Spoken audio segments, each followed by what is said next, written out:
protect you. We will make the whole planet flourish spiritually. The spiritual prosperity will happen to the whole planet. We all have to coexist together.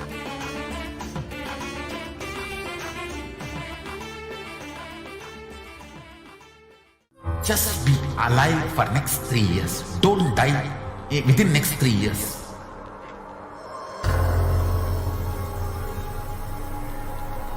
Just don't die within next 3 years. Be alive. Somehow be alive. I'm working sincerely. I will reach you somehow. Somehow I will reach you. It's my commitment to humanity.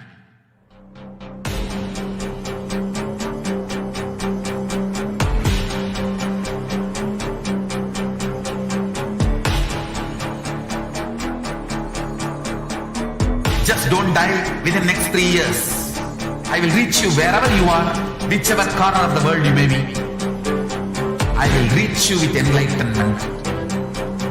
You manifesting the space, state, powers, being Paramashivoham. It is possible, and it is possible for you.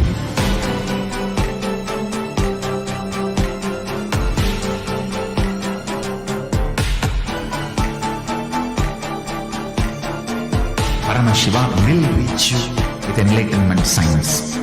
I know he is going to do the job.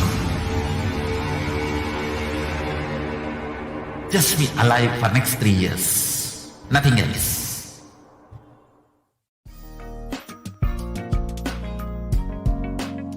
We get you health. We get you ability to build beautiful relationships in your life. We get you direct spiritual support, and we make sure you become wealthy.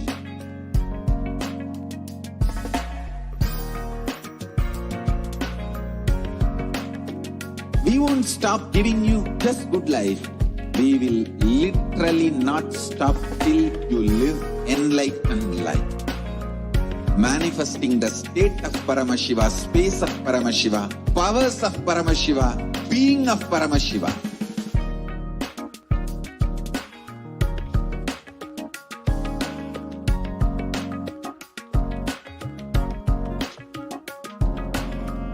Whole world should become Ekailashian. I want the whole world to know Hindus have something great to contribute to the world.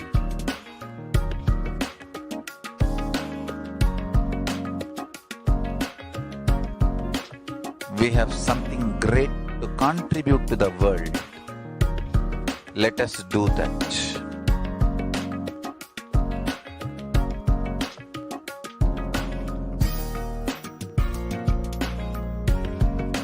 E-Kailasa is proper customized spiritual service helping you to identify your root patterns of suffering. We have perfected the science of helping every individual from every cultural, religious, nationality background.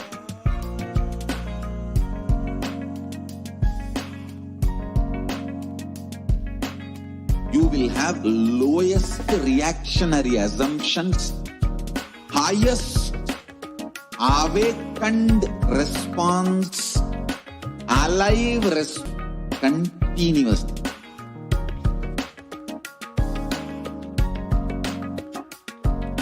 E-Kailasa is enlightenment ecosystem, literally enlightenment itself in your own home, wherever you are. Proper customized. Nithyanandam Paramasukadam Kevalam Jnanamurtim Tvandvatitam Gagana Sadrisham Tatvamasya Dilaksham ekam nityam vimalam achalam sarvadi sakshibhutam bhavatitam triguna-rahitam sadgurum tam namami. Nithyanandam, I offer my humble obeisance, my humble pranam at the divine lotus feet of the Supreme Pontiff of Hinduism, Jagadguru Mahasannidhanam, His Divine Holiness, Bhagavan Nithyananda Paramashivam. And I welcome all of the viewers who are joining in right now with us across the world in so many different time zones, across so many different countries. I welcome all of you who are joining in Kailasa TV and Nithyananda TV, and who are joining in Facebook, YouTube, and Twitter, in Instagram, and joining us in all over the world in the various devalayas and annalayas and the various goshalas, gurukuls, everywhere across the world, in all the de facto spiritual embassies of Kailasa. We welcome you all to this divine and sacred experience with Devi Parashakti. And each and every one of you who are joining with us, either on your phone or from a temple, from Kailasas across the world, we know that for lifetimes you have been searching for one thing. You have been sincerely seeking for something in your life to fulfill you beyond what you are even cognizing as reality, even understanding, something that will cease and fulfill all your other desires, all your other longings. And that one thing is love. Whether it is wealth, health, or long-lasting relationships, or building a strong family, or building a strong community, whatever it is, we always search for the fulfillment of love inside of us, inside our very being. And while many of us might think that love is giving compliments, spending time with each other, or giving gifts, there might be many different languages of love that we are accepting nowadays, and we see as the ways that we fulfill love. But one thing is for sure, we do not understand love in its entirety. Love is a divine power.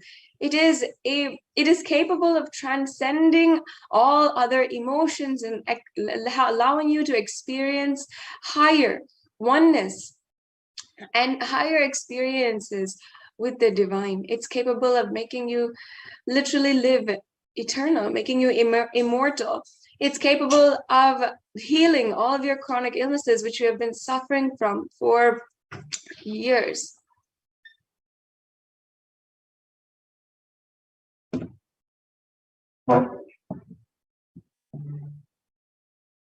And it's capable of so much more than we think of nowadays. And that is why we can simply, in the Sanatana Hindu Dharma, the ancient rishis had literally given a science of how to experience the divine love. Devi Parashakti herself recently had declared Anbe-Shivam, meaning love is God. That is the quality of love that in Sanatana Hindu Dharma, all the ancient rishis placed. Anbe-Shivam, love is God. And that is the very experience that you are going to have today during this program. I welcome you all to this very program where you can experience and fulfill your longing for love. Now, if you do not know, today you will be introduced, perhaps for many of you for the first time, to Devi Parashakti, the cosmic mother, to divine feminine consciousness. Devi Parashakti is the source Shakti. She is the embodiment of the divine feminine consciousness, and the cosmic mother. She is the source of the billions and billions of universes that are in existence today. And she is the source of each and every one of us, of you and me. She is the source where all of us came from which all of us are going to even go back and merge back into. The Devi Parashakti, the relationship with the cosmic mother, is the primordial relationship. And it is the primary first relationship, the first and foremost relationship that you and I, all of us human beings, even can relate to. Even before we have the idea of relating, we think of, we relate to our mother. Before we even understand what is relating and how we are relating with our mother first. And that starts when we are in the womb of our mothers. And even as we are being born and in the first few days of our lives, even before we even past our memory, even relating starts with mother. So having recognized this, the ancient Vedic rishis had understood that having been the first relationship which you relate with in your life, in all of our lives, as we continue our lives, in order to create high inspiration and high consciousness, this very relationship can be projected into the life and universe. So you can heal your relationship with your mother and at the same time heal your relationship with the cosmic mother. And healing your relationship with the cosmic mother can heal your relationship with your mother, as well as your relationship in general with all things, because the relationship with the mother is the source. Today, you will be experiencing the Bhava Samadhi Darshan. And the Bhava Samadhi Darshan is a very beautiful way that you can experience the darshan of the divine. You can literally experience oneness with the divine. So actually, what does Samadhi mean? Adi means source or origin, and Samadhi means oneness with the source, and Bhava means emotion or aspect. So Bhava Samadhi means oneness through a certain emotion or aspect. And today, what you'll be experiencing during the Bhava Samadhi Darshan is the awakening of the latent potential energy inside of you, the Kundalini Shakti. And this will be such a powerful process. It is such a powerful process where you will literally be able to even reverse your age, heal chronic illnesses, and so much more. So you'll be able to literally live your life to the most potential just through this one program. And now let us be introduced to the very being who is making this available to us, this very program available to us, the Supreme Pontiff of Hinduism. The Supreme Pontiff of Hinduism is the incarnation of Paramashiva, who descended on planet Earth on the 2nd of January, 1978, and is the reviver of the ancient, enlightened Hindu civilizational nation of Kailasa. The Supreme Pontiff of Hinduism has revived the science of power manifestation, yoga, and temple-based lifestyle. And the Supreme Pontiff of Hinduism has revived the 14 ancient indigenous kingdoms. First, the Supreme Pontiff of Hinduism is ordained as the 233rd Guru Mahasannidhanam of the Tonde Mandalam Adinam, or the Kanchi Kailasa Sarvagna Peetham. The Supreme Pontiff of Hinduism is the incumbent emperor of the Surya Vamsa Surangi Samrajyam. As well, the Supreme Pontiff of Hinduism is the 293rd Guru Mahasannidhanam, or Jagat Guru Mahasannidhanam of the Kailashonata Shamala Peeta Sarvagna Peetham, the Madurai Adinam, and the Supreme Pontiff of Hinduism as well is the Mahamandaleshwar of the Mahanirvani Akada. The Supreme Pontiff of Hinduism is also the 1008th Guru Mahasannidhanam or Mahamandaleshwar, of the Atal Akada, and the Supreme Pontiff of Hinduism as well is the 23rd Guru Mahasannidhanam of the Dharma Mukti Swargapuram Adinam.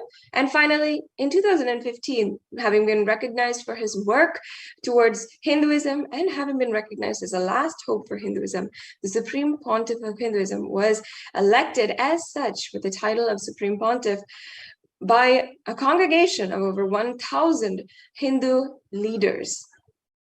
Yes, and the Supreme Pontiff of Hinduism has done countless number of activities, number of beautiful different contributions in order to enrich more than 1 billion people physically and digitally. And that includes been commenting on the various different scriptures Sanatana Hindu Dharma that Sanatana Hindu Dharma has, including the Bhagavad Gita, the Upanishad, the Brahma Sutras, the Jain Sutras, the Yoga Sutras, the Shiva Sutras, and countless more. And the Supreme Pontiff of Hinduism is also the reviver of the 108 different sampradayas, the 108 different sampradayas, including the Rudras and Rudrakanyas, the Rishis and Rishikas, the Grahastas, the Sannyasis, the Brahmacharinis, and many, many more. I think there's about 70 more ancient indigenous lineages that Supreme Pontiff of Hinduism has revived. The Supreme Pontiff of Hinduism has revived over 100 Sarvagnapitas, and the Supreme Pontiff of Hinduism has authored over 300 books in English, Tamil, and Sanskrit, which have been further translated into 50 different languages, as well as being distributed with millions of copies all over the world. And the Supreme Pontiff of Hinduism has literally spoken and given sessions for more than 20,000 hours of content. And this is just a mere glimpse into the amount of work the Supreme Pontiff of Hinduism has done over the last 2 decades. So now we'll be entering into the next segment of today's program, and we have joining with us Ma Yoga Prana and Ma Kaladara, who will be guiding each and every one of you into the exquisite experience of the extraordinary Shaktis. So now I welcome all the Balasans to begin the next session in today's program.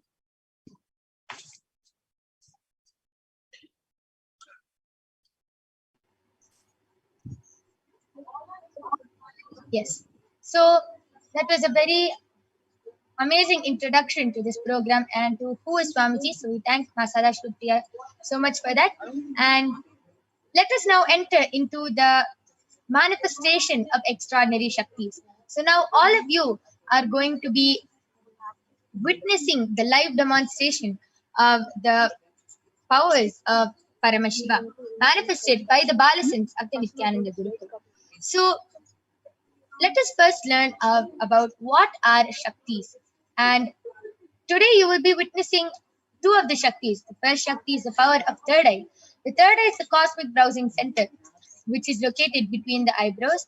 And upon initiation, one can effortlessly express powers and see through the third eye, just as you would with the 2 eyes.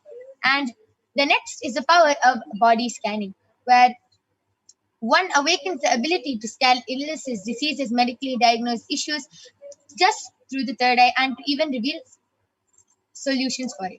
So in the Vedagamas, the source scriptures of Hinduism, Paramashiva reveals in elaborate detail that every human being is hardwired to be able to manifest the 463 plus extraordinary Shaktis, the divine powers. And manifesting Shaktis is described as a system, as a method, and a science for human beings. They explore the various possibilities and powers and have access to the various states of consciousness.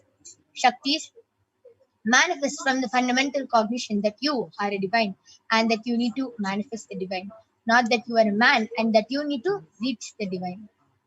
So there are two types of manifesting powers, Shaktis and Siddhis. Shaktis express from the space of enlightenment as a side effect of feeling connection with the divine and high integrity with the Guru. Shaktis are the source of enlightenment. Siddhis are powers that manifest from tapas or penance for enlightenment. Siddhis are on the path of enlightenment. Shaktis manifest through ordinary human beings in an extraordinary way, just with initiation from the avatar, and Shaktis are permanent, whereas Siddhis are not permanent and they may divert you from enlightenment. So, who is the source of all these Shaktis? Who gives us all these Shaktis? Paramashiva. Paramashiva is the primordial divinity, the source of all these Shaktis. In Hinduism, the ultimate reality and cause, which is self-effulgent, Swayam Prakasha, all-pervading, unchanging beyond time, space, form, and causality. As a fundamental base of Avyakta, the unmanifest, and the Vyakta, the manifest existence, he performs the Panchakritya, the five cosmic acts of Srishti, creation, Sthiti, sovereign rulership and maintenance, Samhara, rejuvenation, Prabhava, pulling out of delusion, and Anugraha, liberating grace for all living entities. And Paramashiva himself has landed down in the form of the Supreme Pontiff of Hinduism, Jagat Guru Mahasanidhanam, His Divine Holiness Bhagavan Nithyananda Paramashivam, as the 1008th living incarnation and a representation of Paramashiva, the reviver of Kailasa, the ancient enlightened Hindu civilizational nation, the great cosmic borderless Hindu nation. Ever since the beginning of the civilization, the Sanatana Hindu Dharma has been the cradle of enlightened beings and highly advanced sciences. It was where the science of enlightenment and powers, Shaktis, was lived and taught as a lifestyle. And for the first time in modern day, the Supreme Pontiff of Hinduism is reviving these yogic sciences and transmitting it to the world at a record-breaking, never accomplished before speed. And the Supreme Pontiff of Hinduism was recognized as an incarnation at a very young age and was trained and taught to revive these sciences by the Guru Parampara, by the enlightened Gurus. So you can see so many of the enlightened Gurus, Mata Vibhudanandapuri, Pundi Swamigal, Isakki Swamigal, Annamalai Swamigal, Visiri Swamigal, Yogi Raj Yoganandapuri, Kanchi Paramacharya. You can see so many of the Gurus, the enlightened Gurus, who have trained and taught Swamiji to revive these sciences, initiations, and knowledge for billions to manifest the science of power manifestation from disciplines of Vedanta, Tantra, Sri Vidya, Yoga, yogic powers, Mantra Shastra, Siddha Vidya, the science of Aushadha, Bhakti Yoga, Paramashiva and Paramashiva Vijnana. How do we awaken these divine Shaktis in us? Every ultimate truth, Jnana, mapped into your consciousness, Prajna, manifests as a possibility and a power of every being, Prajnana. So now we will be watching a... So what is Diksha? Diksha is when the Guru, the Master, transmits the experience to all of us. So just with one initiation from the Master, just with initiation from the Master, one can manifest all the powers of Paramashiva. So as I explained, Shaktis is what manifests from intense from deep feeling connection with the divine, with high integrity and deep feeling connection with the divine. And Siddhis is what is manifested from deep tapas. So just with one initiation from Swamiji, all of us can manifest these Shaktis. And that is what all of you are going to be getting today after the Devi Parashakti Akashic readings. So is authenticated through four aspects of pramanas or evidences. So the first is the Atma Shastra Pramana, which are the eternal unchangeable truths that are revealed in the source scriptures. The next is the Apta Pramana, the experiences and results of Aptas or the authorities of Hinduism who have time tested and verified this science. Third is the Atma Pramana, the experience of the Supreme Pontiff of Hinduism, this millennium's avatar's personal experience of power manifestation. And last is the Pratyaksha Pramana, the empirical evidence from observation and scientific experimentation. So where do we get all these Shastras? Where do we get all these scriptures from? From the Vedagamas, which is a living applied science. Vedas are the ultimate superior authorities for Hindus. They are the pure science where the ultimate truths are explained. Agamas are the scriptures where the applied technology, the applied science is expanded. Vedas and Agamas, Vedagamas are given the status of Shruti because they are directly revealed by Paramashiva. They are the ultimate, eternal, unchangeable truths, and any reference cited from these Shastras or source scriptures is called the Shastra Pramana. So let us now get ready to witness a very exciting and a unique demonstration of the power of third eye. So along with me, I have a Balasant of the Nithyananda Gurukul. She is 15 years old. Her name is Manikya Kaladharananda, and she is going to be demonstrating this extraordinary Shakti to you. Before that, let us see the Shastra Pramana for this power. The Shastra Pramana comes from the Vijnana Bhairava Tantra, Dharana 34.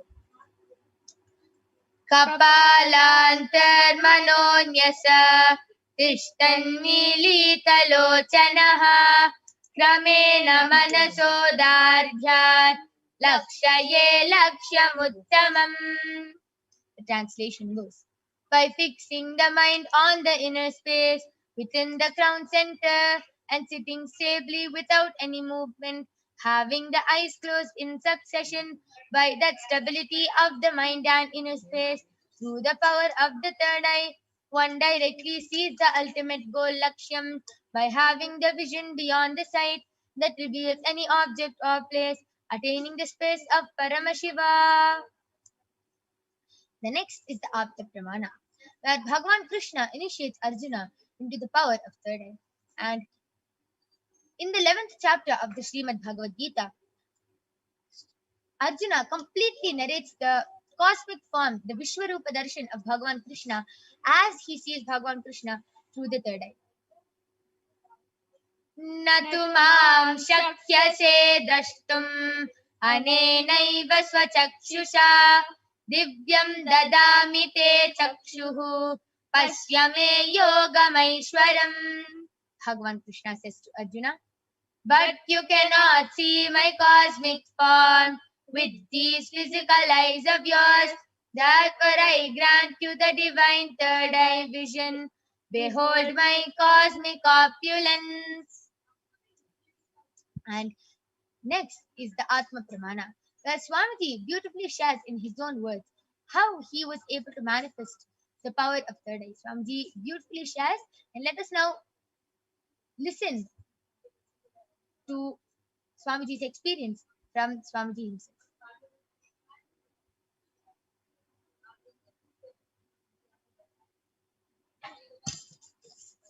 Inside and outside broke. The first experience is that I was able to see everything around me, above me, the whole 360 degree, 10 direction, below me, everything. I realized not only I was able to see, I was able to feel, experience. I felt that the skin of the stone on rock on which I was sitting and the skin of this body both carry me equally. In both I exist equally. The setting sun, rising moon, the whole Arunachala hill, all the plants, bush, shrubs, trees, everything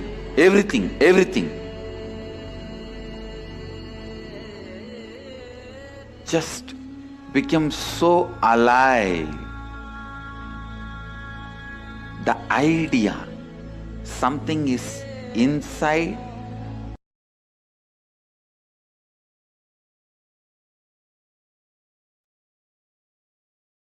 And last is the Pratyaksha Pramana, the empirical evidence from observation and scientific experimentation. So the study measures compare the metabolic cell activity of the brain in conscious and meditative states using the PET, the positron emission tomography. So when Swamiji is doing daily activities, high activity is measured in the brain where the third eye is located. And when Swamiji is in the deep state of Samadhi, only his third eye region is active and almost 90%. So next you will be witnessing the Sakshi Pramana, the experiences and results of the extraordinary manifestation happening through the initiated disciples of the supreme concept of Hinduism. So now, along with me, I have a Balison, and Ma Kaladra is now going to be demonstrating this extraordinary Shakti to all of you to manifest this extraordinary, to understand that it is not only Ma Kaladra or any of the Nithyananda yogis who can manifest, it is even you who can manifest these extraordinary Shaktis. So along with me, I have medically tested eye band. In front is a complete opaque sheet and behind is a thick sponge. You can see that there is no gap between the sponge and the opaque sheet, and there is no possible way of light entering.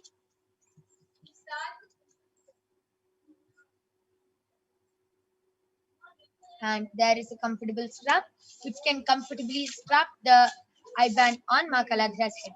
This is a medically tested eye band tested by one of the top 10 hospitals of India. It is actually used for people who have insomnia and who find it really hard to sleep with light. So it is completely medically and scientifically proven that even with the light, even with your eyes open inside this eye band, there is no possible way of light entry. So this is the eye band I'll be placing on Ma Kaladra's eyes now. So in front of all of you, I'm opening the eye band and placing it on her eyes.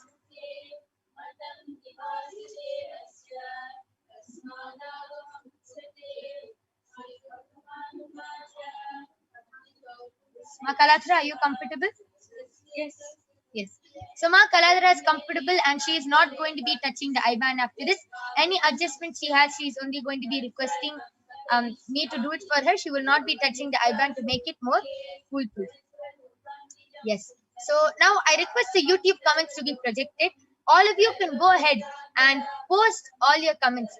And while that is happening, Ma Kaladra, I request you to turn to your right, left, up, up, down. So you can see that there's no gap between the sponge and her eyes, and it is completely foolproof. So now the YouTube comments are being projected. All of you go ahead, post anything you want, medical terms, scientific terms, paragraphs, sentences, letters, numbers, anything you want, emojis. You can post anything and Ma Kaladra will be reading it out live for all of you. You can even post in the language of Tamil as Ma Kaladra knows how to read Tamil. So please go ahead and post your comments.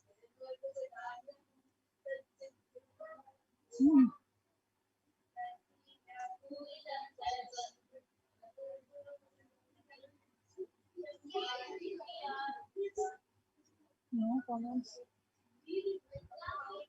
I request all of you to go ahead, continue posting your comments in the Kailasa's HDH Nithyananda YouTube channel.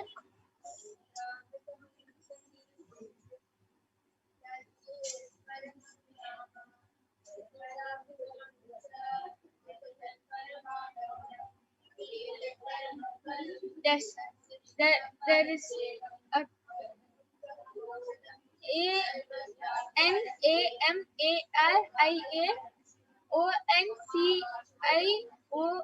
NAMARIAONCIOIU has donated money for Kailasa.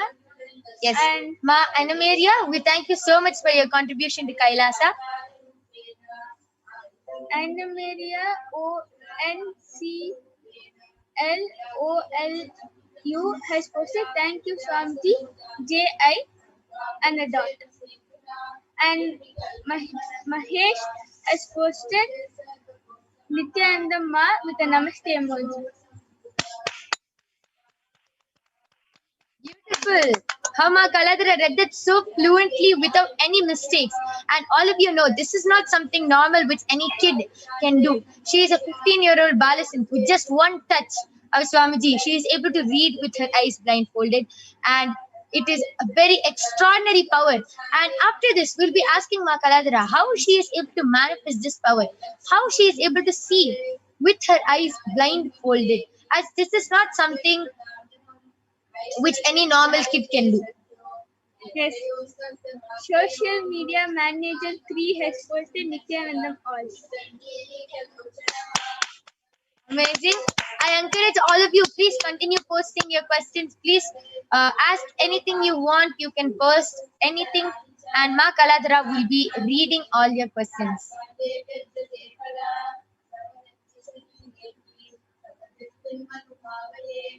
Yes. Again, social media manager 3 has posted. Welcome to today's Parashakti Akashic reading, 27th July 2021. Wow, beautiful. That was very fluent. I request all of you, please continue posting your comments. Post anything you want. Ma Kaladra will be reading them out live.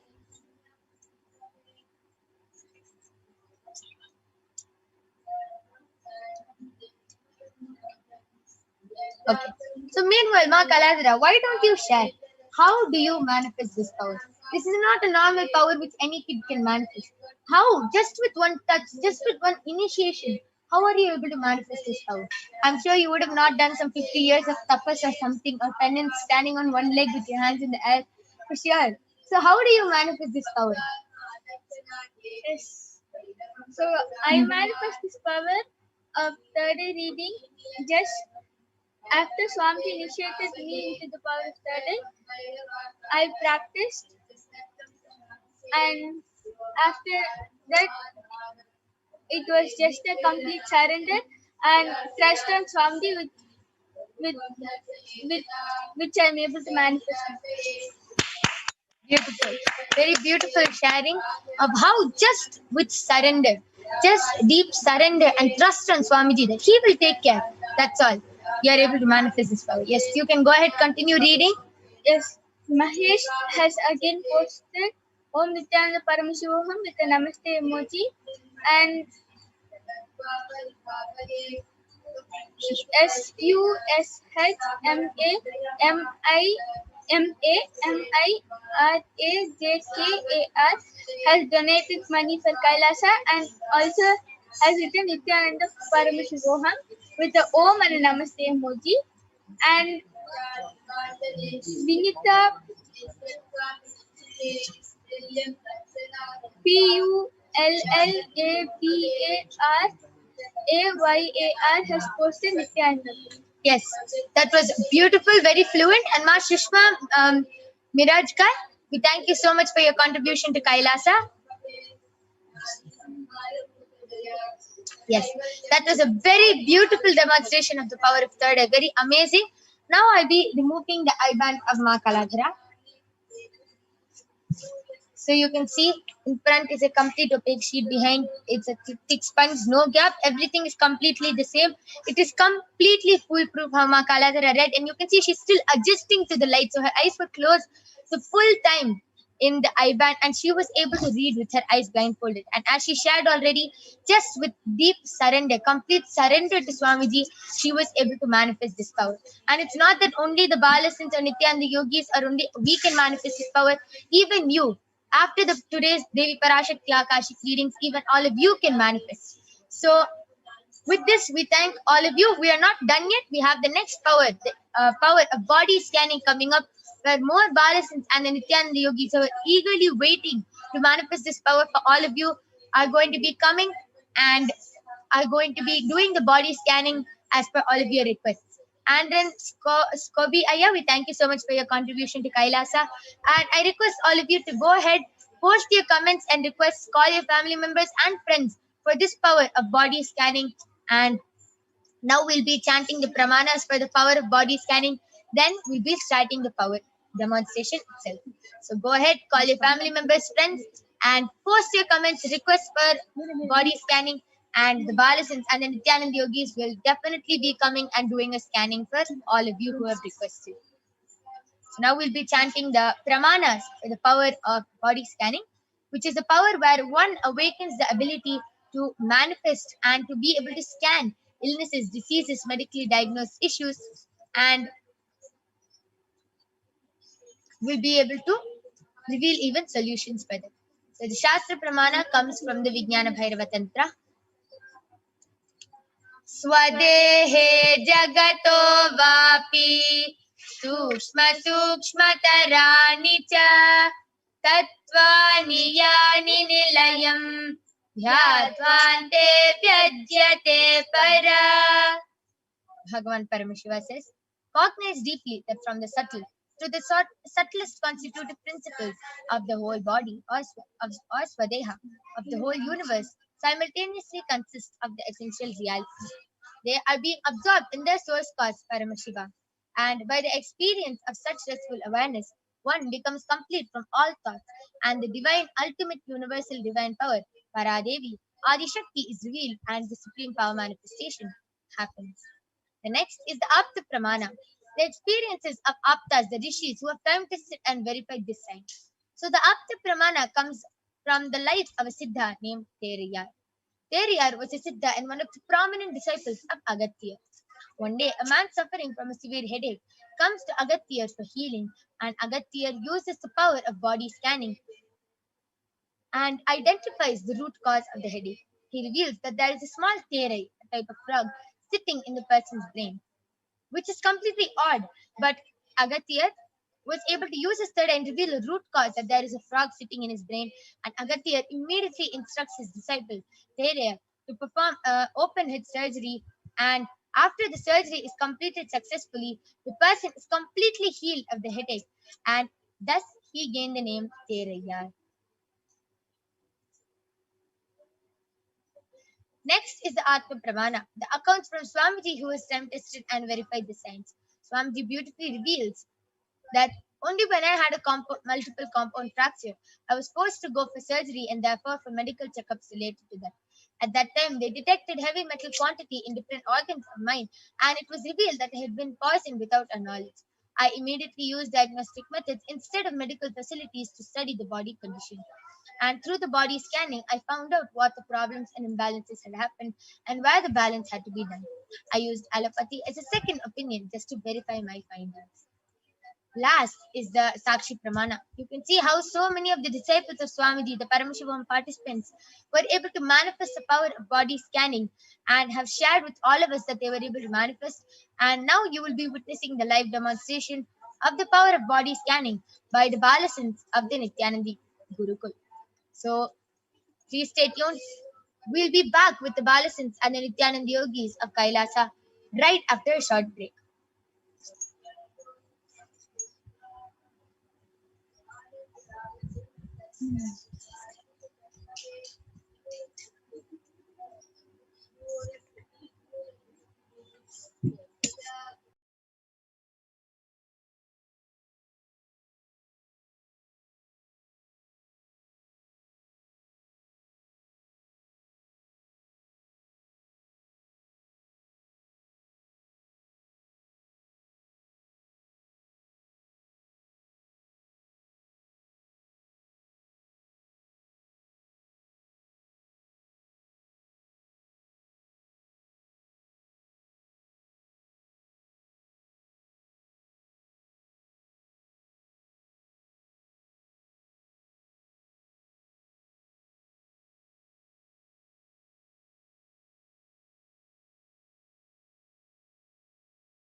be manifesting this extraordinary Shakti of body scanning for all of you.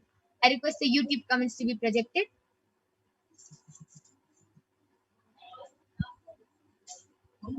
All of you go ahead, post your comments and requests in the Kailasa's HDH Nithyananda YouTube channel.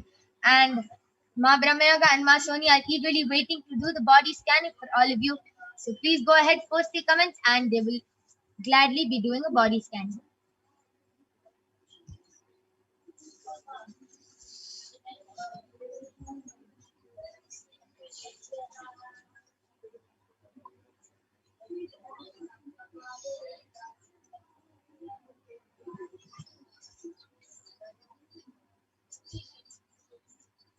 Okay. So till then, Ma Brahmayoga, Ma Soni, why don't both of you go ahead and share your experience of how you're able to manifest the power of body scanning? How do you see? Do you see it in colors, black and white, pictures, letters? How do you see it? Actually, first I closed my eyes and asked Swamiji, let me connect with you. And then after connecting with Swamiji, there will be a black color body figure. And then so I'll ask Swamiji, then Swamiji, what problem the person has and where and which part of the body it is. So and then it will come. It will highlight in the body wherever the person has problem. It will, like for example, the person has problem in his knees. So it will highlight over his knees, or sometimes it will come in like pictures. So it will be like literally like a 3D movie. So that's how I do body scanning. Wow, a beautiful sharing. It's literally like a 3D movie. Amazing. That was a very beautiful sharing of how you're able to manifest the power of body scanning. And then Skobi Aya, thank you so much for your contribution to Kailasa.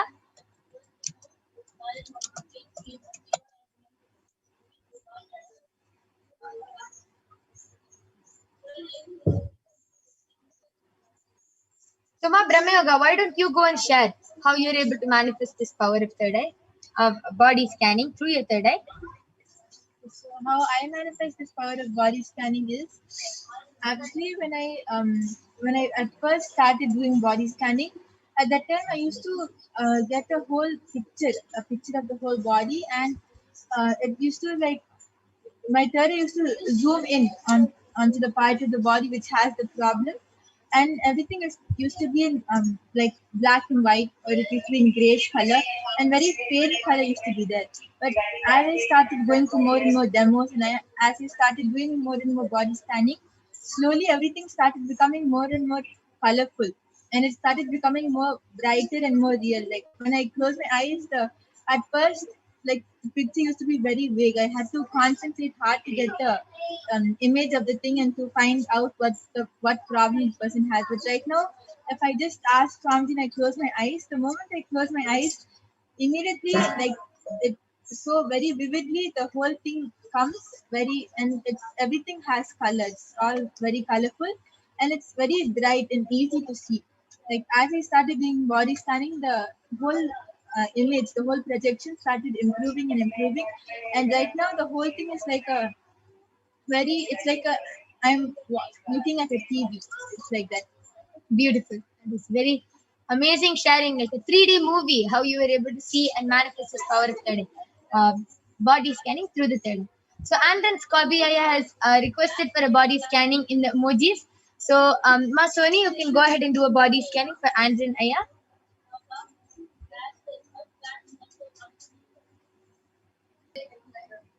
Anyone else who wants a body scanning, please go ahead and post.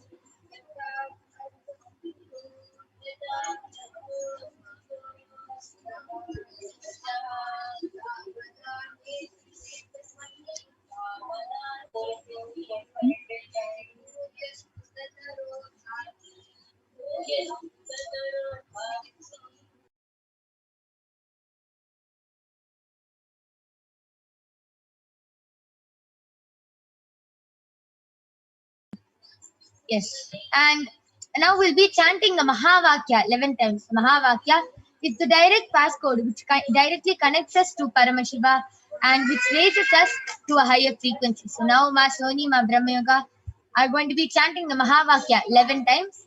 And Akash Anand Aya, thank you so much for your contribution to Kailasa. So let us now start chanting the Mahavakya. So please start chanting the Mahavakya 11 times. Om Nithyananda Paramashivoham. Om Nithyananda Paramashivoham. Om Nithyananda Paramashivoham. Om Nithyananda Paramashivoham. Om Nithyananda Paramashivoham. Om Nithyananda Paramashivoham. Om Nithyananda Paramashivoham. Om Nithyananda Paramashivoham. Om Nithyananda Paramashivoham. Om Nithyananda Paramashivoham. Om Nithyananda Paramashivoham. Yes, Raj is requested for a scanning for his root pattern, Suma Brahma Yoga. You can go ahead and do the body scanning for Raj Aya. Nityanandam and Stuti Ayya. Ayya Paramashiva reveals that in your body there's a problem in your heart. Ayya, the blood is not flowing properly in the heart veins. So Ayya Paramashiva, and it's due to not having proper diet. So Paramashiva reveals that don't eat solid food. Go on a Nirahara Samyama for at least two months. Yes, so this is a body scanning for Andrew Aya. I request you to get back and follow the solution which Paramashiva do Nirahara Samyama for 3 months. So please follow the solution and please get back for 2 months.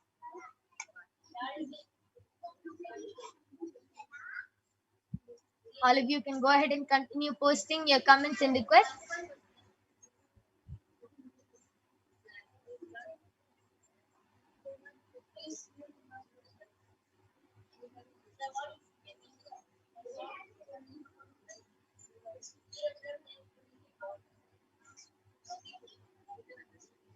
Yes.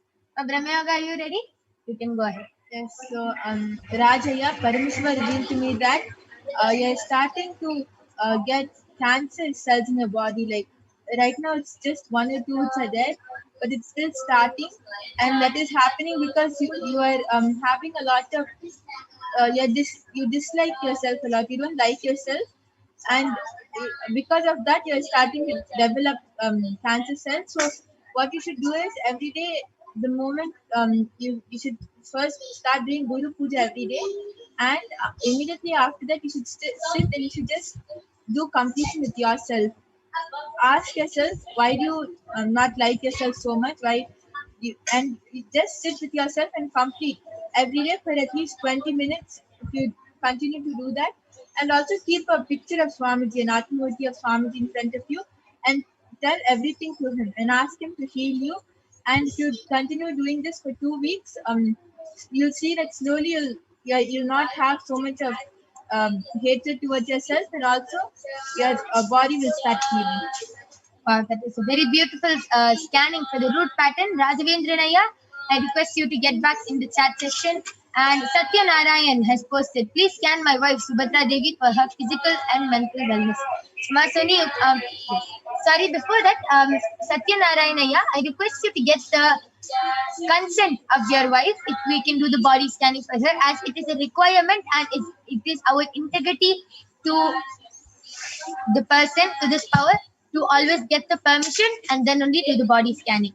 So please get the permission and then get back. Surely we'll be doing the body scanning. And then Aya, thank you for your contribution to Kailasa. Please do get back regarding the scanning which was done by Ma Soni. And Maniki Parvati Priyananda has posted, can I get a body scanning please? So Ma Brahmayaga, you can go ahead and do the body scanning for Ma Parvati Priyananda. And Ma Parvati Priya, thank you so much for your contribution to Kailasa.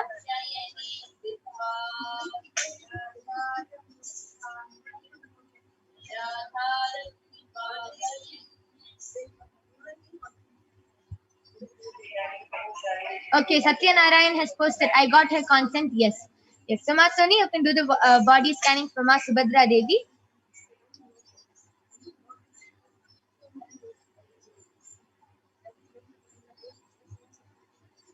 Ryan Ocean Edmund has posted a request for scanning and healing. Yes, Aya, I will be doing the body scanning for you.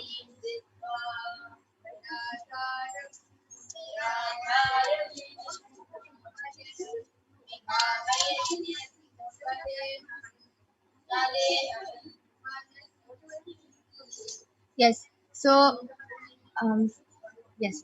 Just before I reveal, Raghavendra Naya has gotten back telling, thank you very much. I'll start doing what Paramashiva has revealed as a solution. Yes, thank you, Aya, so much. Just follow the solution which Paramashiva has given authentically, and you will be completely healed. Yes, and Ryanos and Aya, Paramashiva has revealed that actually you were very active.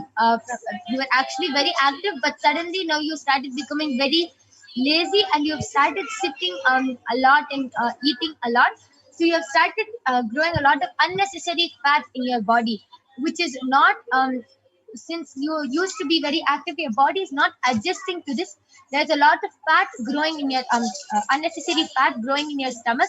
So you really have to do a lot of detoxing, Aya, and you just have to burn all that fat away. So please start doing intense workout and every day take castor oil along with neem juice and haritaki and just detox your body completely, Aya. You will be completely fine. And this pitta, the unnecessary fat in your body is what is causing any, I'm able to see that you also do feel irritated a lot. You get very agitated also. So this pitta is the reason why you are getting very agitated and irritated throughout your day, and you are not able to make proper decisions. You feel mentally disturbed. You are not able to make proper decisions. It is all because of this one. It is all because of the junk in your stomach, Aya. So please start doing the intense detoxing and workout, Aya, and you'll be completely healed. Raj, Aya, we thank you so much for your contribution to Kailasa. Yes. You can go ahead, Ma Brahma Yoga.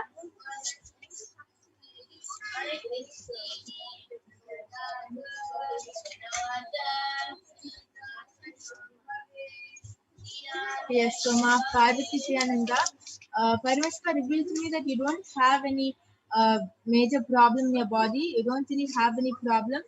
The only thing Paramashiva revealed is it will really help you if you start doing the Prathama Vijñāsakrama, the Nithyananda Yoga every day in the morning at 4 o'clock during the Brahma Muhurta time. If you start doing this, the yoga every day, your body will really become more fit, and you'll be able to Parashakti revealed that you're having difficulty in understanding what Swami is saying in satsang. If you start doing yoga, Nithyananda yoga every morning, you'll see that whatever Swami is saying in satsang will be really easy for you to understand. You'll start understanding what he's saying faster, and it will be much more easier for you. And Parashakti revealed that other than that, you don't have any problems. Yeah. Yes. So, Ma Parvati Priya, I request you to get back whether you were able to relate with the scanning. Nayanasan Aya has gotten back telling, yes, Ma, this is 100% true, Ma. Felt the same and felt to jump into Nirahara and intense workout for this Chaturmasya detox. Thank you for the scanning, Ma. All details shared were completely accurate. And two namaste emojis. Yes, thank you so much, Aya. See, just follow the solution which Paramashiva has given. Anything which you are feeling and going through right now, is the root cause is because of this pitta in your stomach. So just do the complete detoxing, especially in this Chaturmasya time. It is the best time to detox and do the complete cleansing of your body, Aya.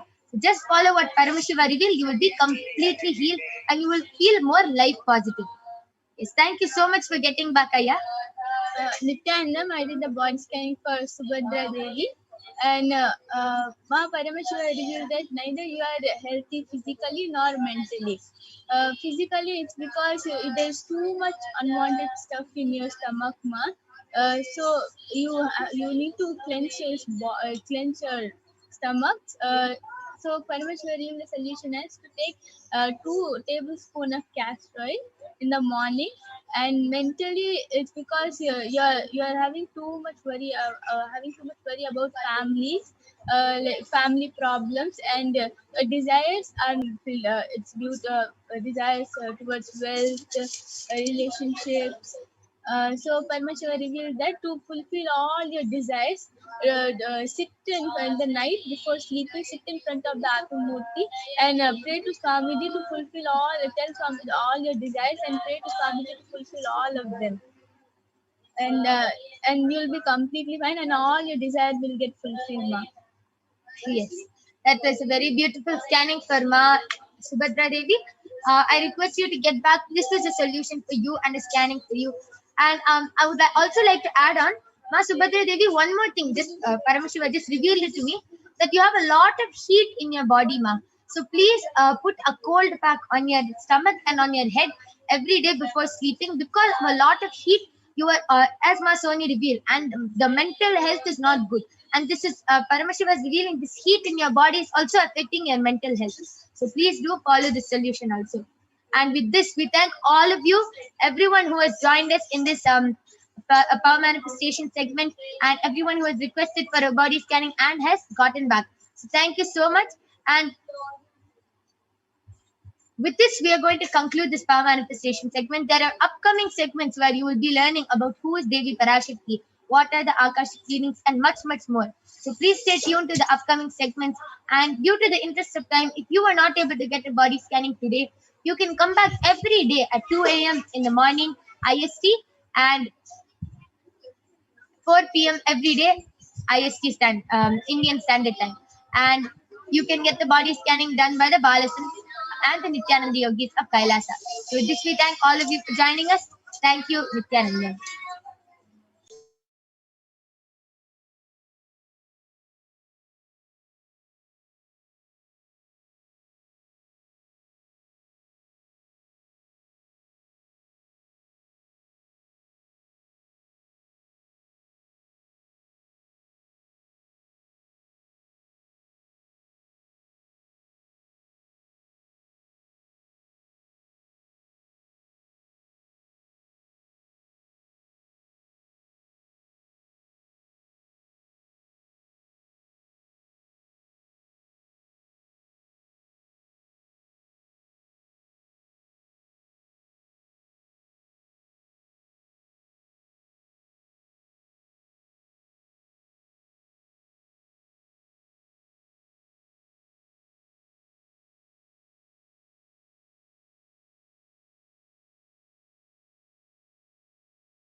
Nithyananda, everyone, welcome back.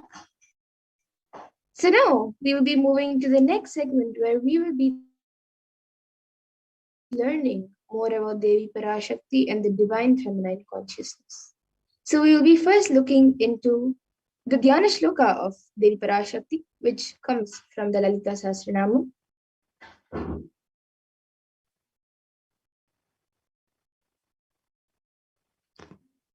सिन्दूरारुणविग्रहां त्रिनयनामानिक्यमौलिस्फुरत् तारानायकशेखरां स्मितमुखीमापीनवक्षोरुहां पाणिभ्यामलिपूर्णरत्नचषकं रक्तोत्पलं बिभ्रतीं सौम्यां रत्नघटस्थरक्तचरणां ध्यायेत् परामम्बिकाम्. And this verse says, the Divine Mother is to be meditated upon as shining in a vermilion red body with a triple eye, sporting a crown of rubies studded with crescent moon, a face all smiles, a splendid bust, one hand holding a jewel cup brimming with mead, and the other twirling a red lotus. And then another verse, which also comes from the Lalita Sahasranama, which describes Devi Parashakti. अरुणां करुणां तरङ्गताक्षीं धृतपाशाङ्कुशपुष्पबाणचापाम् अनिमादिभिरावृतामयुकैः रहमित्येव विभावये भवानीम्. And the translation for this verse says, I meditate on the great empress. She is red in color, and her eyes are full of compassion, and holds the noose, the gourd, the bow, and the flowery arrow in her hands. She is surrounded on all sides by powers such as Anima for rays, and she is the self within me.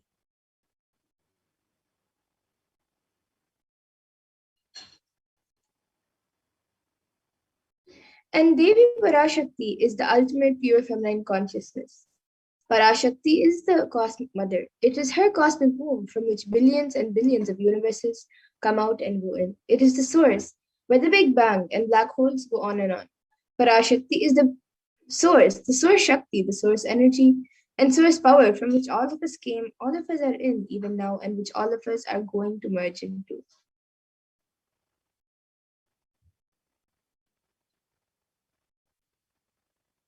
And out of her extreme love and compassion, Parashakti herself is manifesting through the embodied form as the Nijavatara of the Supreme Point of Hinduism, Jagat Guru Mahasanidanam, His Divine Holiness, Bhagavan Nithyananda Paramashivam, gracing us, answering all our questions, attending to our prayers, giving boons, healing us, revealing our past, present, and future, and delivering profound spiritual truths, and ultimately giving us the experience of Paramashivoham itself.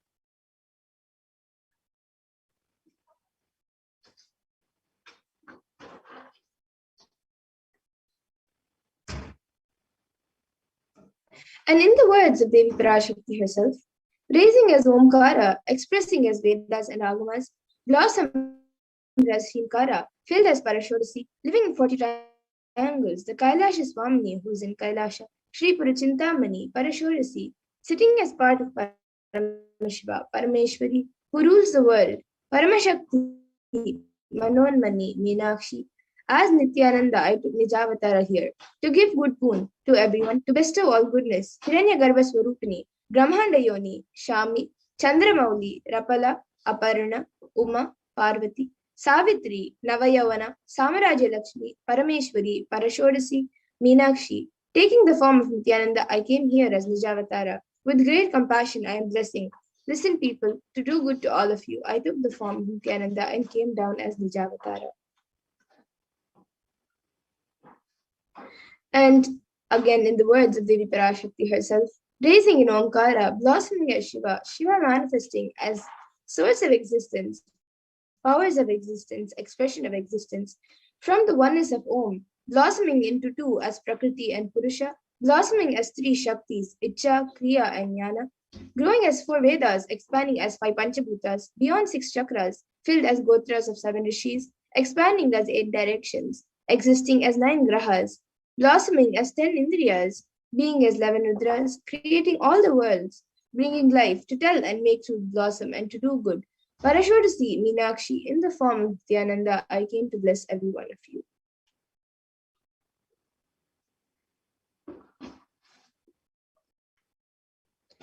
And now let's see how we can receive Devi Parashakti. So literally you are seeing Paramashiva and Parashakti at that moment when she is on your screen. So always receive her very traditionally. You can keep 2 betel leaves, 1 betel nut, 1 banana, and a coin in front of the screen as you watch Devi Parashakti. And for those of you who do not know, the coin is actually considered the traditional dakshina in the Hindu tradition. It can be the lowest value in India, it can even be just a paise, and in the US, it can even be just a cent. Swamiji says, I am not trying to monetize. Keep even 1 cent, it is okay. So for 100 days, if you have darshan, it will add up to $1. In India, even 1 paise is okay. And after that, you can offer, after you offer that to Devi, and after the darshan is over, you can do namaskar and eat the banana, betel leaf, and betel nut as prasadam immediately. And the coins which you collect, you can send it to the LA temple. And some of you might be wondering how this betel nut and betel leaf work and how does it benefit you. This betel leaf and betel nut may look too small, but in a few days, all of you will see how much it adds to your sentiment that really she is there. You will not take the Devi Darshan for granted. Rituals will break your monotonous unconscious mentality and lifestyle and remind you and raise you to the powerful cognition. It will break your unconscious behavior. And now all of you can also see how you can set up your tambulam. You can set up the 2 betel leaves, 1 banana and 1 betel nut, and the coin in a plate and keep it in front of the screen. These few items are the basic items kept as part of the tambulam. But if you would like, you can also add the coconut, red bangles, flowers, fresh flowers, and kumkum as an addition if you would like. But these 4 items are the main basic items kept in a tambulam. So you can arrange everything in a plate and place it in front of the screen as you have the darshan of Devi Parashakti. And now with this, we come to the conclusion of this segment, and we will be moving on to the further segments where we will be learning more about Devi Parashakti and what she has revealed for humanity, for all of us. So we will be back after a short break. All of you can stay tuned. I mean by the word e-Kailasa. Listen intensely. Enlightenment ecosystem, literally enlightenment itself, in your own home, wherever you are. If you cannot come to Kailasa, it's okay. Kailasa can come to you. Kailasa coming to you is e-Kailasa.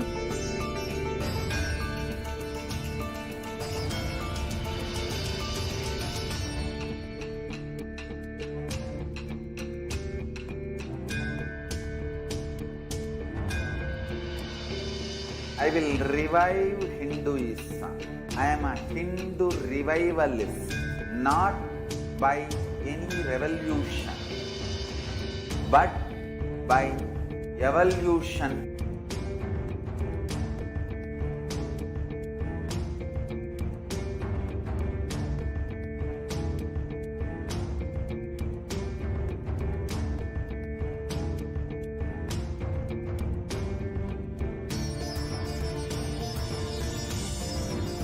And setting model communities.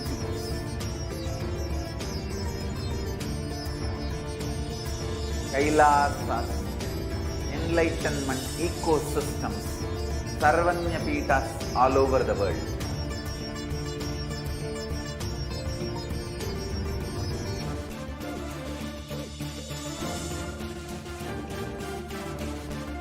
All powerful cognition, knowledge, only when you live, power manifestation and possibilities manifestation happens. It's a fundamental truth.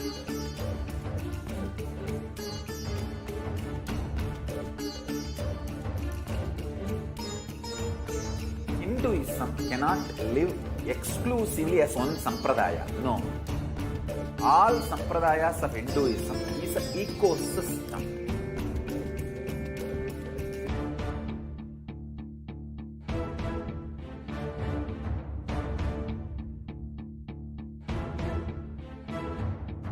So don't keep quiet thinking that if one sampradaya is attacked, only that sampradaya is going to be affected.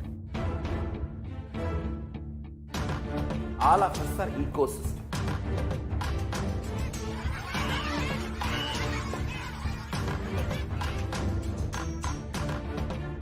I invite all of you to get involved and enjoy Hinduism by the principle of Dharmo Rakshati Rakshitaha. When you protect Dharma, Dharma protects you. We will make the whole planet flourish spiritually. The spiritual prosperity will happen to the whole planet. We all have to coexist together.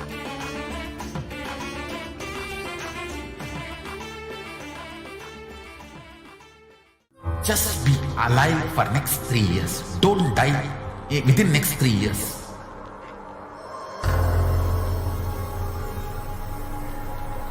Just don't die within next 3 years. Be alive. Somehow be alive. I'm working sincerely. I will reach you somehow. Somehow I will reach you. It's my commitment to humanity.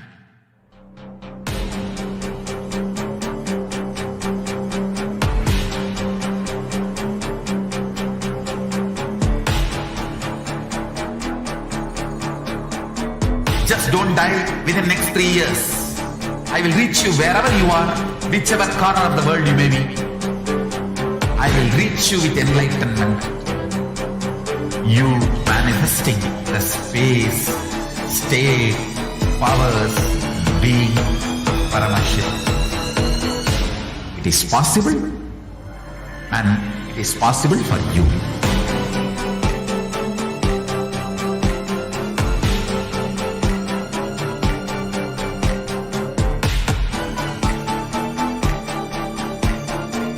Paramashivoham will reach you with enlightenment science.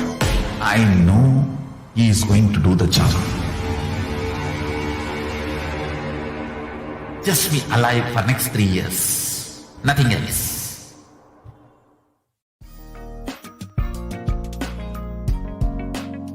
We get you health. We get you ability to build beautiful relationships in your life. We get you direct spiritual support, and we make sure you become wealthy.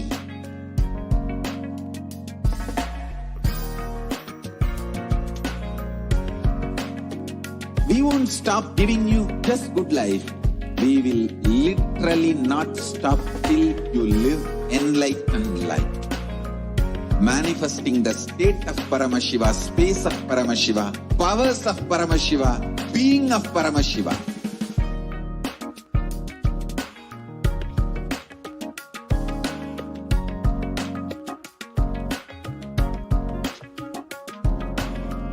Whole world should become Ekailashians. I want the whole world to know Hindus have something great to contribute to the world.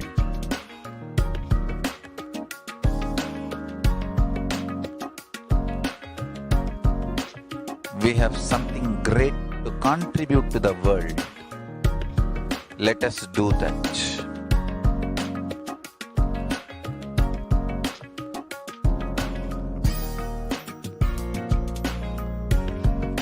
E-Kailasa is proper customized spiritual service helping you to identify your root patterns of suffering. We have perfected the science of helping every individual from every cultural, religious, nationality background.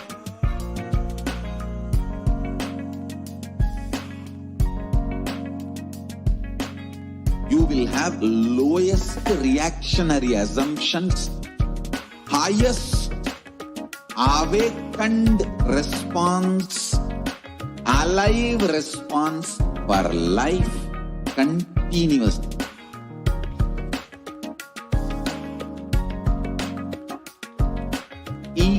Vinyasa is enlightenment ecosystem, literally enlightenment itself in your own home, wherever you are. Proper customized spiritual service helping you to complete with your life negativity. Withdrawal from life. Nithyanandam, welcome back to your viewers. Now we will be entering into the next segment where we will be understanding some of Devi Parashakti's revelations made for humanity during this pandemic and how we can protect ourselves during this pandemic. So let us get started and listen to the first revelation made by Devi Parashakti on the 31st of May 2021 on the sacred secret of Hindu birth.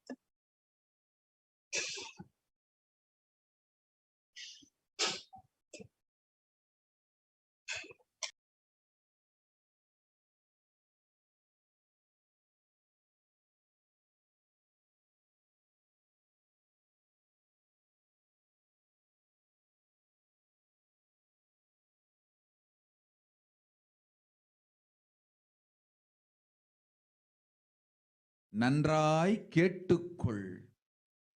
உன் கேள்விக்கு உன்மூலமாய் உலகெங்கும் இருக்கும் இந்துக்கள் எல்லோர்க்கும் அளிக்கின்றேன் உத்திரம்.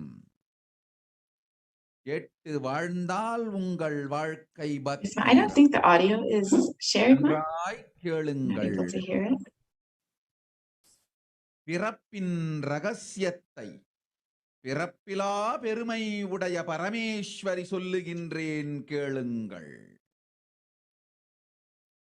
யோனிஜம், ஜலஜம், பீஜம் எனும் 4 விதமான பிறவிகளில் 84,000 யோனிகளில் பிறக்கும் பிறப்புகளிலேயே பெருமை வாய்ந்ததும் உத்தமமானதும் மனித பிறவி. அந்த மனித பிறவியிலும் பலமுறை பிறந்து உழன்று அரசியல், பொருளாதாரம், சுகபோகம், தர்மம், அர்த்தம், காமம் எனும் ஆசைகள், துக்கங்கள், அச்சங்கள் அனைத்திலும் அழன்று உழன்று இனி வேண்டாம் இப்பிறவி, வேண்டுவது மோட்சமே என்று முடிவெடுத்தோர்க்கு மட்டுமே ஹிந்து மத யோனிஜம்,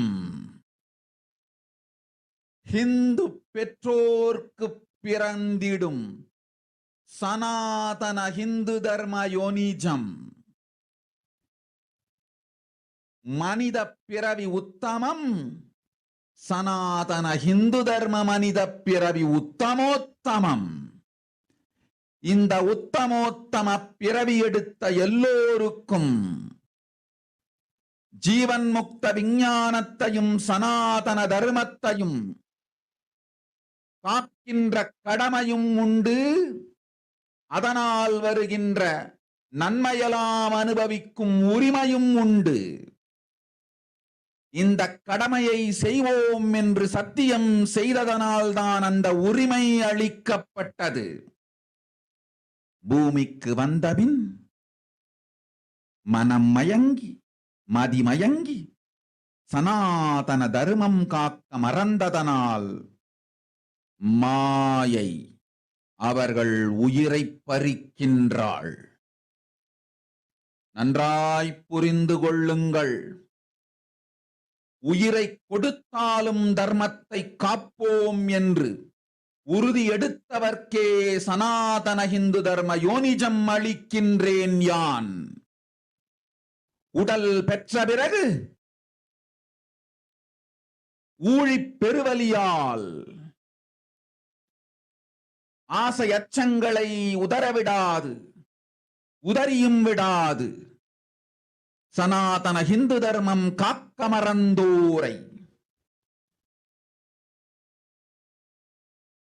உயிர் வாழத் தகுதியில்லாதவர் பட்டியலில் உடனடியாய் மாயை சேர்க்கின்றாள். அதனால் ராட்சசர்களும் அசுரர்களும் தானாகவே இவர்கள் உயிரை எடுக்கின்றார். நன்றாய் புரிந்து கொள்ளுங்கள். உயிரை கொடுத்தாலும் தர்மம் காப்போம் என்று நிற்பவர்க்கு நிலைத்திடும் வீரஸ்வர்க்கமும் கைலாச பதவியும், எக்காரணம் கொண்டும் தர்மம் காக்க மறந்த உத்தமோத்தம ஜனனமான சனாதன ஹிந்து ஜனனம் பெற்ற மக்களுக்கு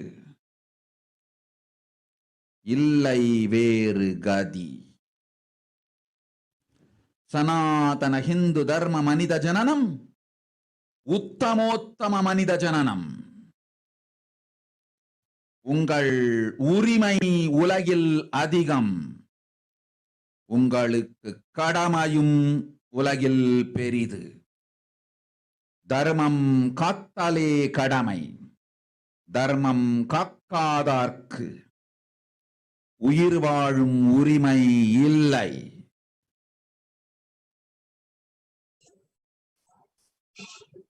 நன்றாய் புரிந்து கொள்ளுங்கள்.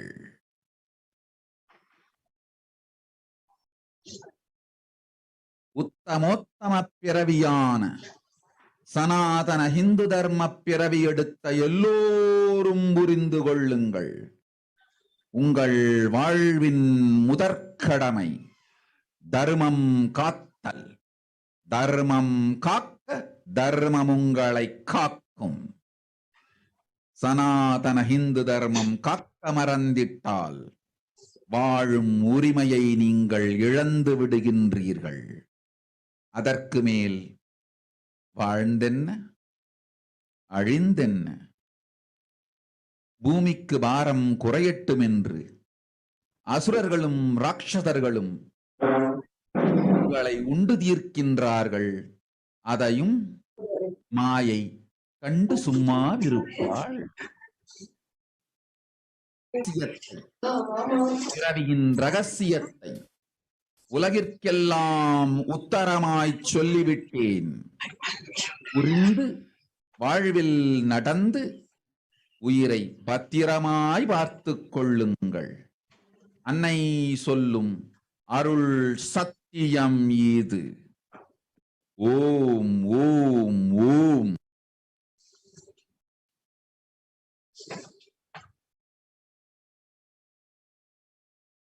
Yes, we can move to the next slide, please. கேட்டுக்கொள். உன் கேள்விக்கு உன்மூலமாய் உலகெங்கும் இருக்கும் இந்துக்கள் எல்லோருக்கும் அளிக்கின்றேன் உத்திரம்.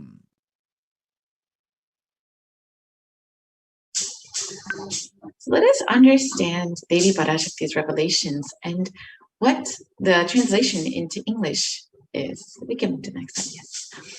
Listen. Andajam, Yonijam, Jalajam, Bijam, like this in 4 types of births in 8,400,000 yonis, and all these births, the most greatest birth of them all is human birth. Even in that human birth, being born and toiled many times, after getting burnt and toiled in politics and finance, in luxuries, in dharma, artha, kama, and those who decide of not wanting this birth, wanting only moksha, only those will have Hindu Dharma Yonijam, the Sanatana Hindu Dharma Yonijam of being born to Hindu parents. Human birth is Uttamam, the best. Sanatana Hindu Dharma, human birth, is Uttamottamam, the best of the best. Everyone who took this Uttamottama birth has the responsibility of protecting the science of living enlightenment and Sanatana Dharma. And also they have the right of experiencing its benefits. This right was given to them because of their commitment given by them to do this responsibility. After coming to Bhuloka by getting mentally deluded and forgetting the dharma of protecting Sanatana Dharma, Maya, she is taking away all their souls. Understand carefully, I am giving the Sanatana Hindu Dharma Yonijam only for those who gave the commitment of protecting Sanatana Dharma, even by giving their life. After getting the body, because of painful deluge, not dropping fear and greed, for those who forgot to protect Sanatana Hindu Dharma, Maya, she will immediately add them all to the list of those who are not worthy of living. Therefore, Rakshasas and Asuras are automatically taking away their life. Understand properly, for those who stand that even by giving their life, they will protect Dharma, will permanently have Virasvarga and Kailasa Padavi. For any reason, people who forgot to protect Dharma, having the Uttamottama birth of Sanatana Hindu birth, there is no other way for them. Sanatana Hindu Dharma, human birth is Uttamottama human birth. Your rights in this world are immense. Also, your responsibility in this world is large. Protecting Dharma is responsibility. Those who do not protect Dharma, they do not have the right to live. Understand properly. All those who took the Uttamottama birth, which is Sanatana Hindu Dharma birth, all of you understand. The first responsibility of your life is protecting Dharma. If you protect Dharma, Dharma will protect you. If you forget to protect that Sanatana Hindu Dharma, you lose the right to live. After that, what bothers whether you live or get destroyed? Asuras, Rakshasas will eat you, so that the burden on earth is reduced. Seeing that, Maya, she will keep quiet.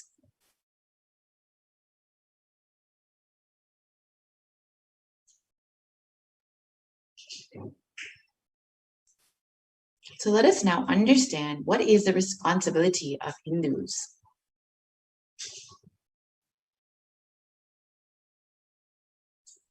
Hinduism represents the world's most ancient and yet progressive indigenous spiritual tradition.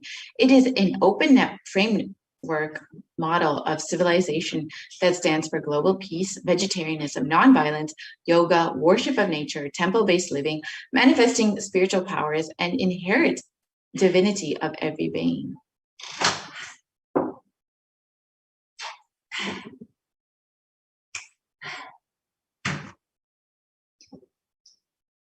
The Hindu nations were ecosystems where more and more enlightened beings could be produced, so that enlightened civilization could be kept alive and its great gifts shared with the world.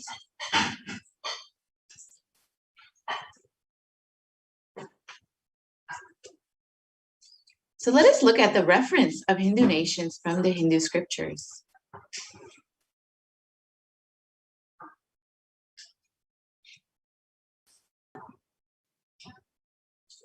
The Hindu nation that was ruled by Bhagavan Rama, the Ramarajya, let us look at the description from that in the Valmiki Ramayana, in the Yuddha Kanda.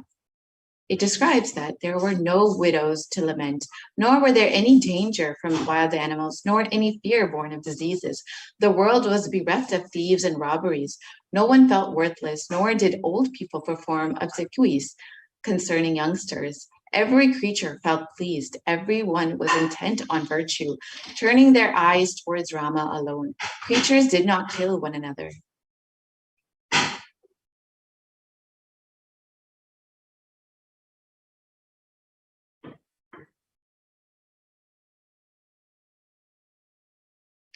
And people survived for thousands of years with thousands of progeny, all free of illness and grief. The trees that there were bearing flowers and fruits regularly without any injury by pests and insects. The clouds were raining in time, and the wind was delightful to the touch.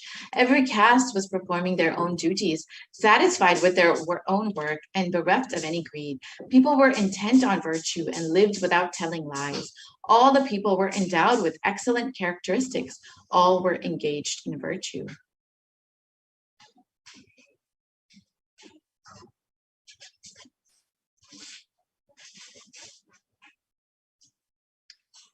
So you can see that the description of the Ramarajya, the ancient Hindu nations, was beautiful, and everyone was fulfilled. Here you can see the description of the Hastinapur kingdom ruled by Yudhishthira. The Devas granted rains to fulfill all wants. The world became free of all diseases. There was no hunger or thirst anywhere. There was no mental suffering. Those who without livelihood were given livelihood. There was abundance all around. There was no worldly worries left for anyone, and there was no cause to fear either. Happiness on earth was in fact even greater than in the heavens. And this is the description from the Srimad Mahabharata of the Hastinapur kingdom.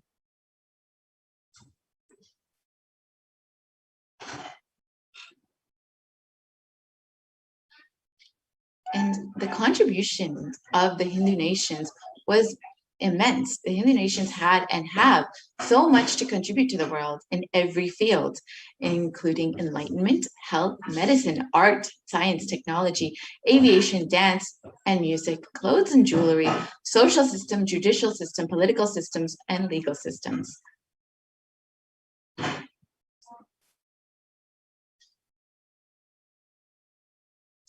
So how were these Hindu nations destroyed over time?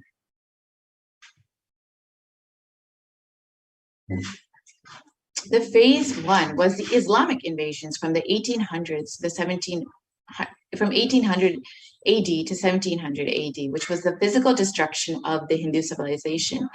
And the description from Will Durant in the description of the Islamic invasions is that the Mohammedans' conquest of India is probably the bloodiest story in history. The Islamic historians and scholars have recorded with great glee and pride the slaughters of Hindus, forced conversions, abduction of Hindu women and children to slave markets, and the destruction of temples carried out by the warriors of Islam during the 1800 AD to 1700 AD. And millions of Hindus were converted to Islam by sword during this period. Millions more were raped and murdered and dismembered.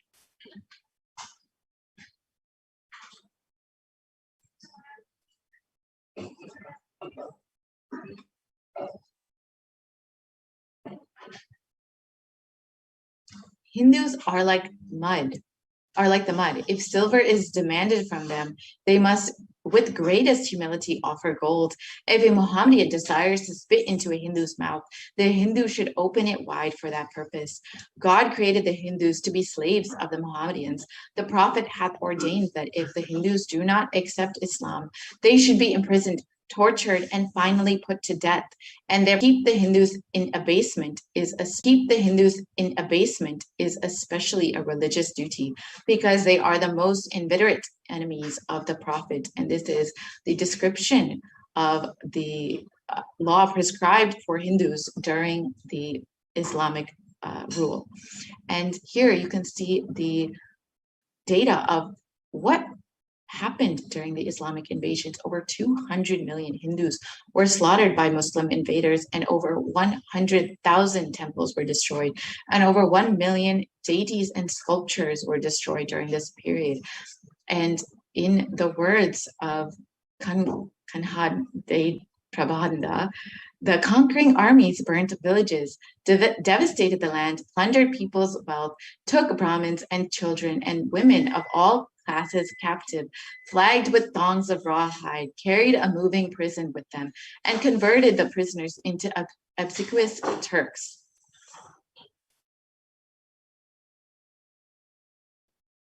And the phase two was the British occupation, which was from the 1700s to 1947 AD.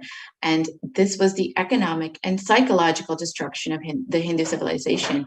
And in the words, again, of Will Durant, a historian of the Indian civilization, I have seen a great people starving to death before my eyes. I'm convinced that this exhaustion and starvation are due not, as their beneficiaries claim, to overpopulation and superstition, but to the most sordid and criminal exploitation of one nation by another in all recorded history.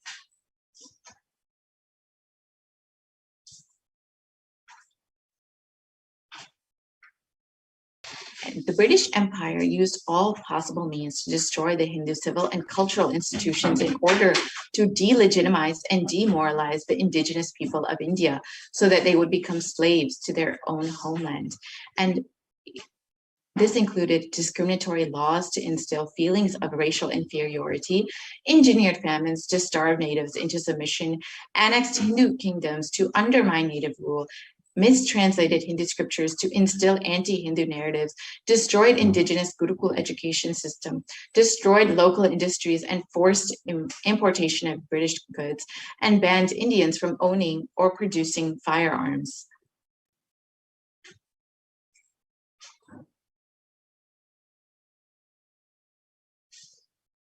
And during the British occupation, over $45 trillion were looted from India over the course of 200 years, and 45 million Hindus died due to famine and poverty imposed by the British policies and reprisal killings of 1857 mutiny, and over 680 native kingdoms were usurped by the British Raj. And the description from Shashi Tharoor, the Indian Parliament, was that the British came to one of the richest countries of the world. Over 200 years of exploitation, looting, and destruction reduced it to a poster child of third world poverty.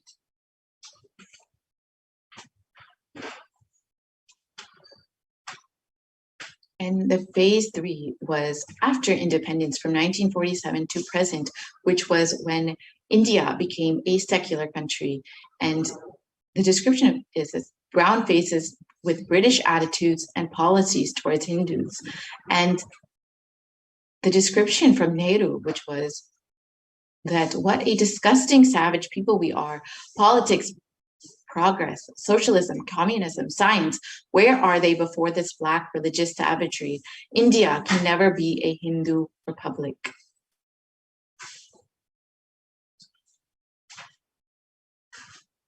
And the first law minister and the principal architect of the Indian Constitution described that if Hindu Raj does become a fact, it will no doubt be the greatest calamity for this country. No matter what the Hindus say, Hinduism is a menace to liberty, equality, and fraternity. It is incompatible with democracy. Hindu Raj must be prevented at any cost. And these are the descriptions from the first leaders of the independent India after colonization. You can see how much of discrimination and prejudice they had against Hindus. Therefore, it was very much, despite India being a secular country, it became very much a hostile environment for Hindus. And the modern Indian legal system, academia, and media all systematically undermine, suppress, and delegitimize Hindu institutions and cultures. India's constitution has established government control and taxation over Hindu temples, schools, and much more, while other religions are free from this interference. And Articles 27 to 30 of India's constitution discriminate against Hindus by giving special rights and benefits to non-Hindus. And this includes government benefits, scholarships, and much more. And Hindu kingdoms and self-governance was completely abolished during this time, and anti-superstition laws were passed to criminalize Hindu practices. And the mainstream Indian academics describe Hindus as sexist, racist, backwards, and oppressors. And the negative media portrayals of Hindus in Bollywood and TV are very prominent in today's culture. And you can see how every aspect of society has been created to be anti-Hindu, to drive the agenda of this anti-Hindu agenda. And you can see that the media narratives were used to stereotype and demoralize Hindus. And in Bollywood and other mainstream media outlets consistently portrayed Hindu gods and gurus as cartoonish, dishonest, corrupt, sex fiends, and in a manner similar to the British imperial propaganda. And this media narrative was used to shape the human consciousness further and further the political agenda.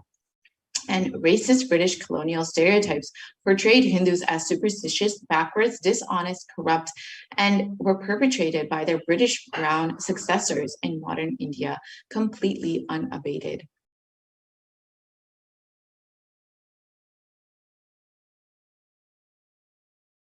So why do we need to revive the Hindu nation?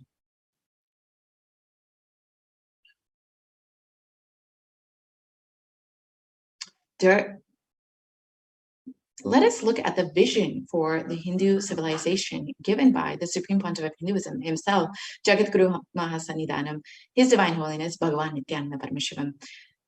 During the time of Mahabharata, we Hindus had 56 deshas, countries, 200 states, 1,700 samsthanas, 10,000 sampradayas.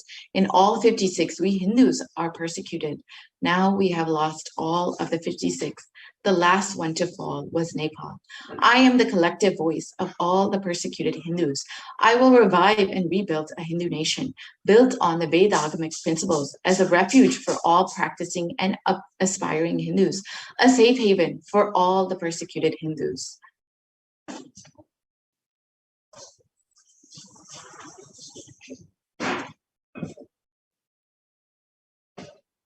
So what is Kailasa? This revival of Kailasa, the Hindu nation, is for reviving this whole life of enlightened civilization and all the great things that has to offer to the world, bringing legitimacy to all the offerings of Sanatana Hindu Dharma and sharing it with the whole world is the purpose of this Kailasa, the Hindu nation. So let us understand the administration of Kailasa. Kailasa is revival of the cosmic constitution. Kailasa is the model nation of how enlightened civilization should be living and administered. Politics, judiciary, education, economy, everything will be revived as Paramashiva revealed in the Vedagamic scriptures, the Sanatana Hindu Dharma scriptures.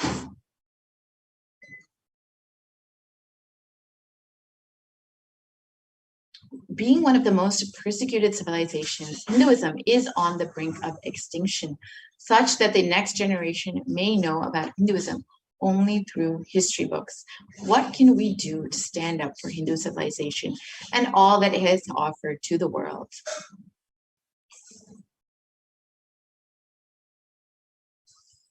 Today, Hinduism is a political orphan. The preservation and restoration of Hinduism's spiritual and cultural heritage is impossible without a national identity. Unfortunately, this is no longer, we do not have the 56 deshas that we once had. Only Kailasa is the only Hindu nation that we have. So let us reclaim our Hindu identity.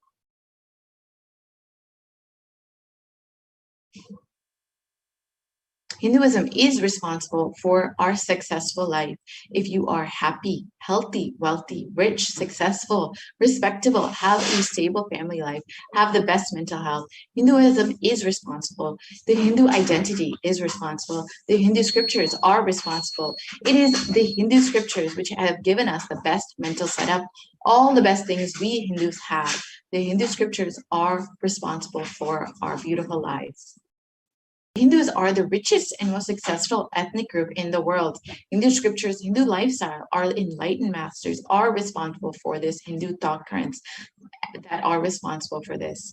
And here you can see that Hindus are the most educated group in the US, according to a report published in the Hindustan Times.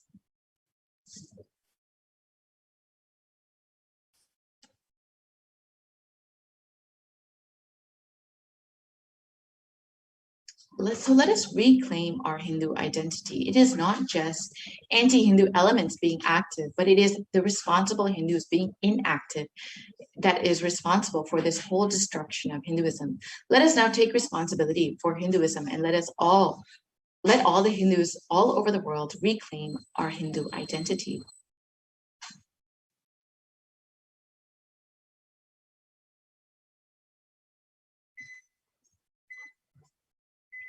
So let us understand what is our responsibility as Hindus. it is the responsibility of Hindus to revive the enlightened civilization again and again and give all the gifts of the enlightened civilization to humanity. The revival of the enlightened civilization, the Kailasa, the Hindu nation, is the survival need of the humanity.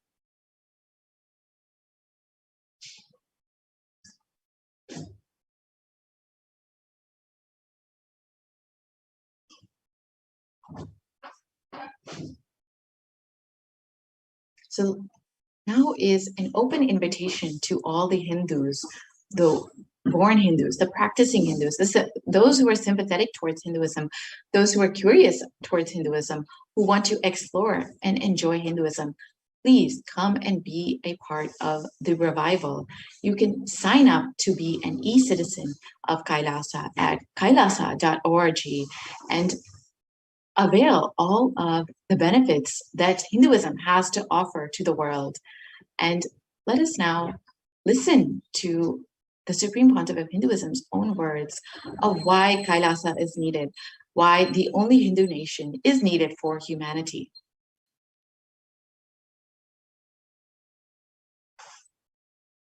Contribution. Hinduism, Veda Agamas have great things to contribute to the world. Like the great power manifestation science, the ancient culture and arts, the ancient lifestyle truths, the ancient medical practices and medicinal knowledge, the ancient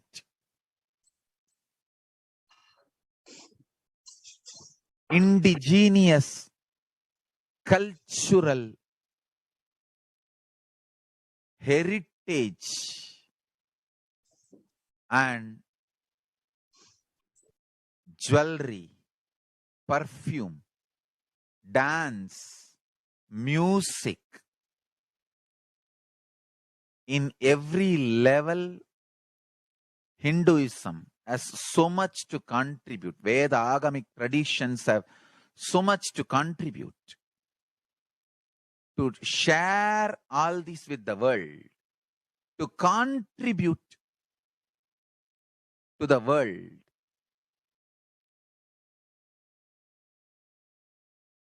Hindus need to tell the world what they are contributing in every level. The brand of Hinduism itself is enriching and empowering and enlightening. Hinduism is all about enlightening the world. Empowering, enlightening, enriching the world. Contributing.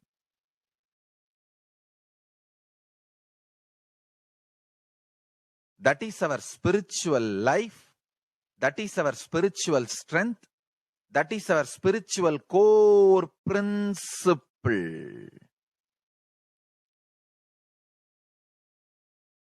O humanity, I request you with folded hands, some one corner of the world, if you just give me few hundred acres, I will keep this whole science alive. Leave it for the whole humanity freely. Fortunately, Paramashiva has given me the power to decode all this Hindu medicinal system, Hindu judiciary system, Hindu social law and order system, Hindu power manifestation system, Hindu mental sciences system, Hindu yogic sciences, the sciences of Hindu biology, Hindu physics, Hindu psychology, Hindu physiology, Hindu chemistry, all this Paramashiva has given me the power to decode. Whatever the remaining scriptures are available with the humanity, Paramashiva has blessed me, and I have collected. Not only I have collected and organized, I can decode, this whole science can be kept alive in any one corner of the world.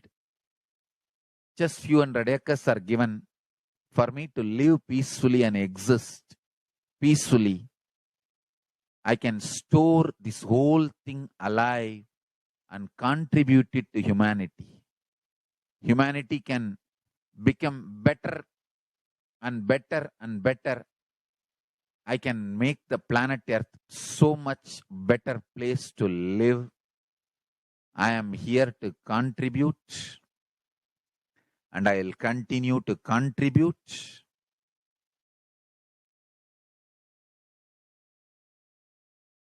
As long as I am allowed to live, I will contribute. I have collected all the remaining available scriptures, maybe 2 crore books. 2 crore means 20 million, I think, books on Hindu physics, Hindu chemistry, Hindu biology, Hindu physiology, Hindu psychology, Hindu law and order, Hindu social system, the power manifestation sciences of Hinduism, yogic sciences of Hinduism. I have collected, and Paramashiva has given me the blessings and power to decode. I have decoded and continuing to decode them. If the humanity, somebody is kind enough to give me few hundred acres in one corner of the world and let me live peacefully, I can keep all these scriptures there and go on sharing with the world, revealing these whole sciences to the world, and go on contributing.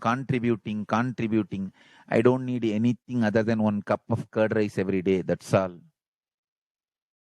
A cup of curd rice per day over. I can go on be giving this to the world. I can add to the world. I can make the world better place to live. That's all I have to say.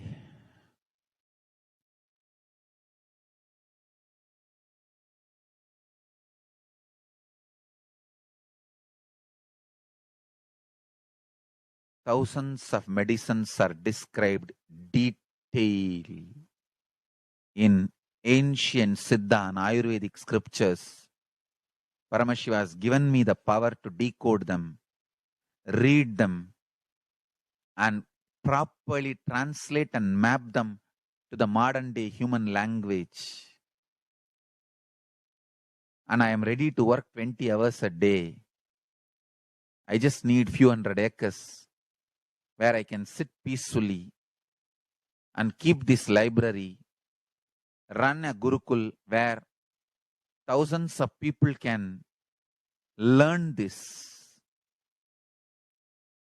and share it with the world. Understand?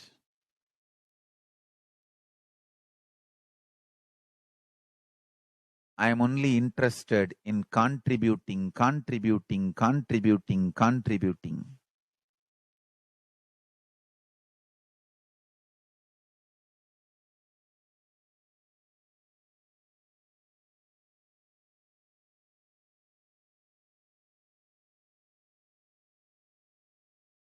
If we can decode all this great knowledge, whole world can prosper from this knowledge. Whole world can enjoy from this knowledge. If I prosper, I will only create a university. I will not create anything else. If the Hindus prosper, they will only create education institutions. Because Hinduism is all about giving, contributing. If I prosper, I'll create university, that's all. Kailasa is all about university to decode the ancient sciences and share with the world. Understand?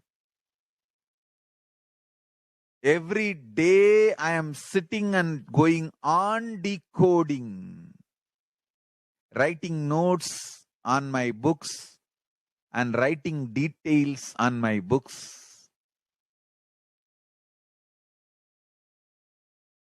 Whether it is making human beings manifest powers, and I have also now started downloading and decoding the science of making animals manifest powers. Whether making people manifest powers or healing,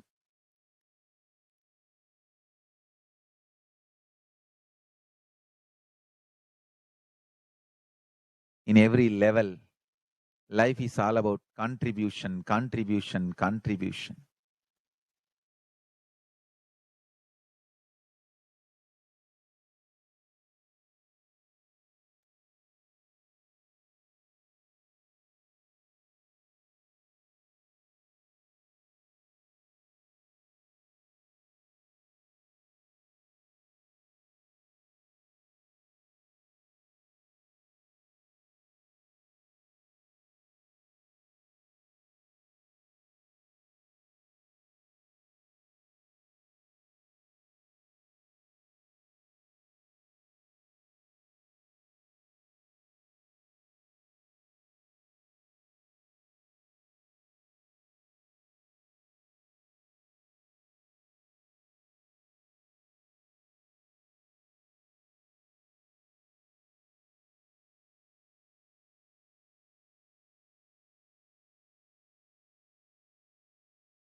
Yes.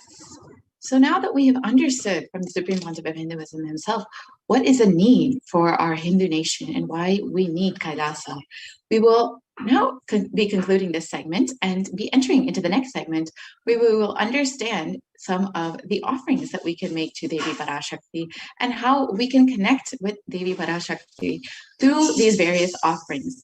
We will be right back after a very short break.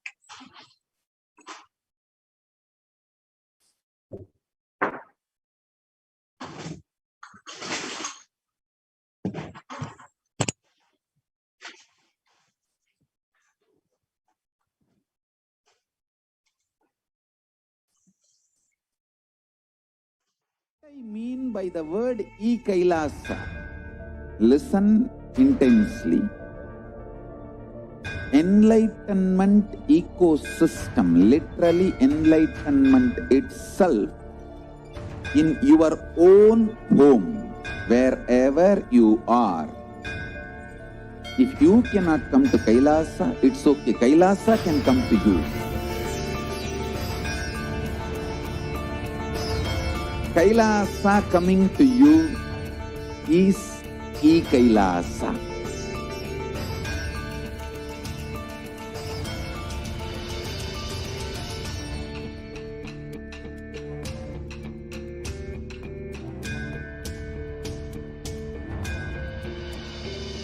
I will revive Hinduism. I am a Hindu revivalist, not by any revolution, but by evolution.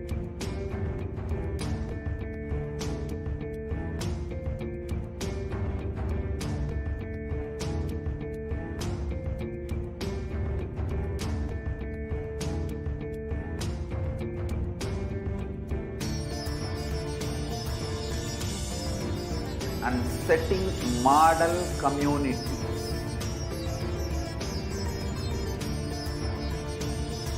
Kailasas, enlightenment ecosystems, Sarvanya Peethas all over the world.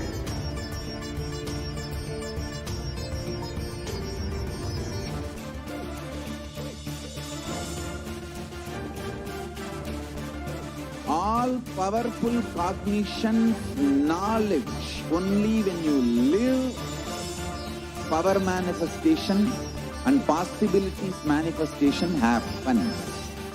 It's a fundamental truth.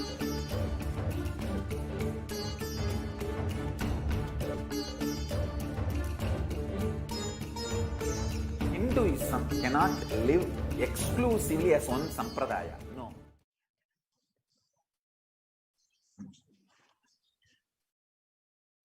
Nithyananda. Welcome back to all the viewers.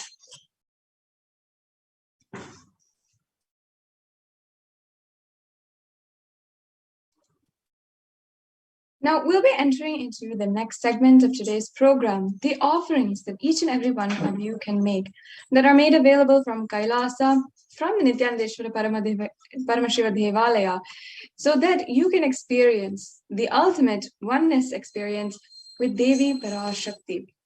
In the Hindu tradition, we often do these offerings for our birthdays, our different kinds of celebrations, our marriage anniversaries, or if a new baby is born, or if you are starting school for the first time, or if you are starting starting school for the first time, or if you're starting a new business endeavor, or anything like that. We often invite God into our lives. We offer our respect, our gratitude for having guided us, protected us, and ensured the most auspiciousness happens in our lives thus far, and we request their guidance further in our lives. And you can really see that an offering is the giving of a divine gift of pure love, devotion, and oneness, and it consists of two parts, giving and accepting. And only when the divine accepts what one offers, the offering becomes complete. Offering is not made out of any fear or greed. As I was saying, it is a beautiful tradition, custom, where we're literally living with God. We enjoy their presence in their lives. We enjoy the presence of God. We enjoy that they are in our lives. We love to invite them continuously, no matter if it is our birthday or for our even if we are buying a new car or a new device or new something, we always are asking the blessings of God.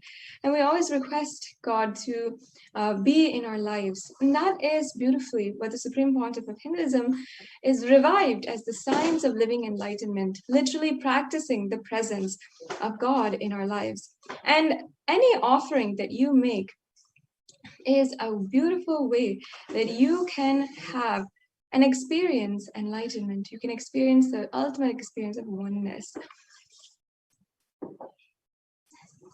Now, before we are entering into the next segment of today's program, let us first invoke the presence of Devi Parashakti, Manonmani, who is the beautiful form of Devi Parashakti sitting on the lap of Paramashiva. Yes, I'll just be chanting this Dhyana Shloka. Deeply sit and imbibe the sacred vibrations that I'm chanting in Sanskrit, the sacred mantras. This literally, even if you don't know the meaning, can literally conjure, can literally invoke the presence of Devi Parashakti amongst us now. So deeply, let us pray as we chant the Dhyana Shloka. Om Induniva Veda Karavahni Nayanam Syat Pankajavaravaya Japakshasara Yuktam Angahima Bhushana Vichitra Vasanam Syat Tunga Mukato Jvala Manonmani Swarupam. And the English translation.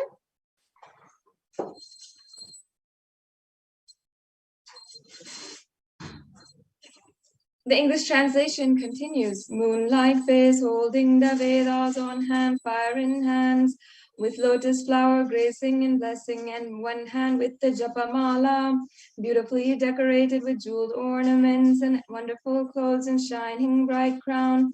Her name is Manonmani.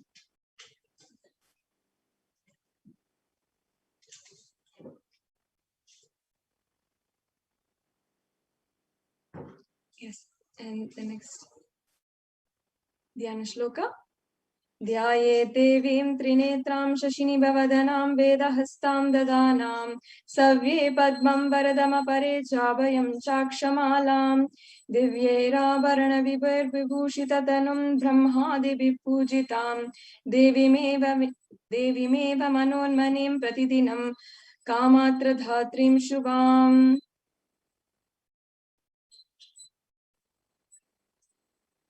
And that English translation.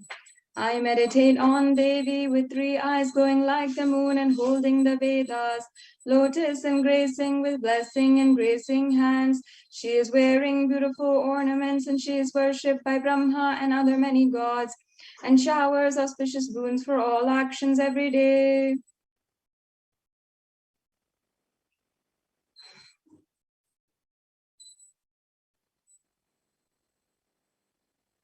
Yes, we can go on.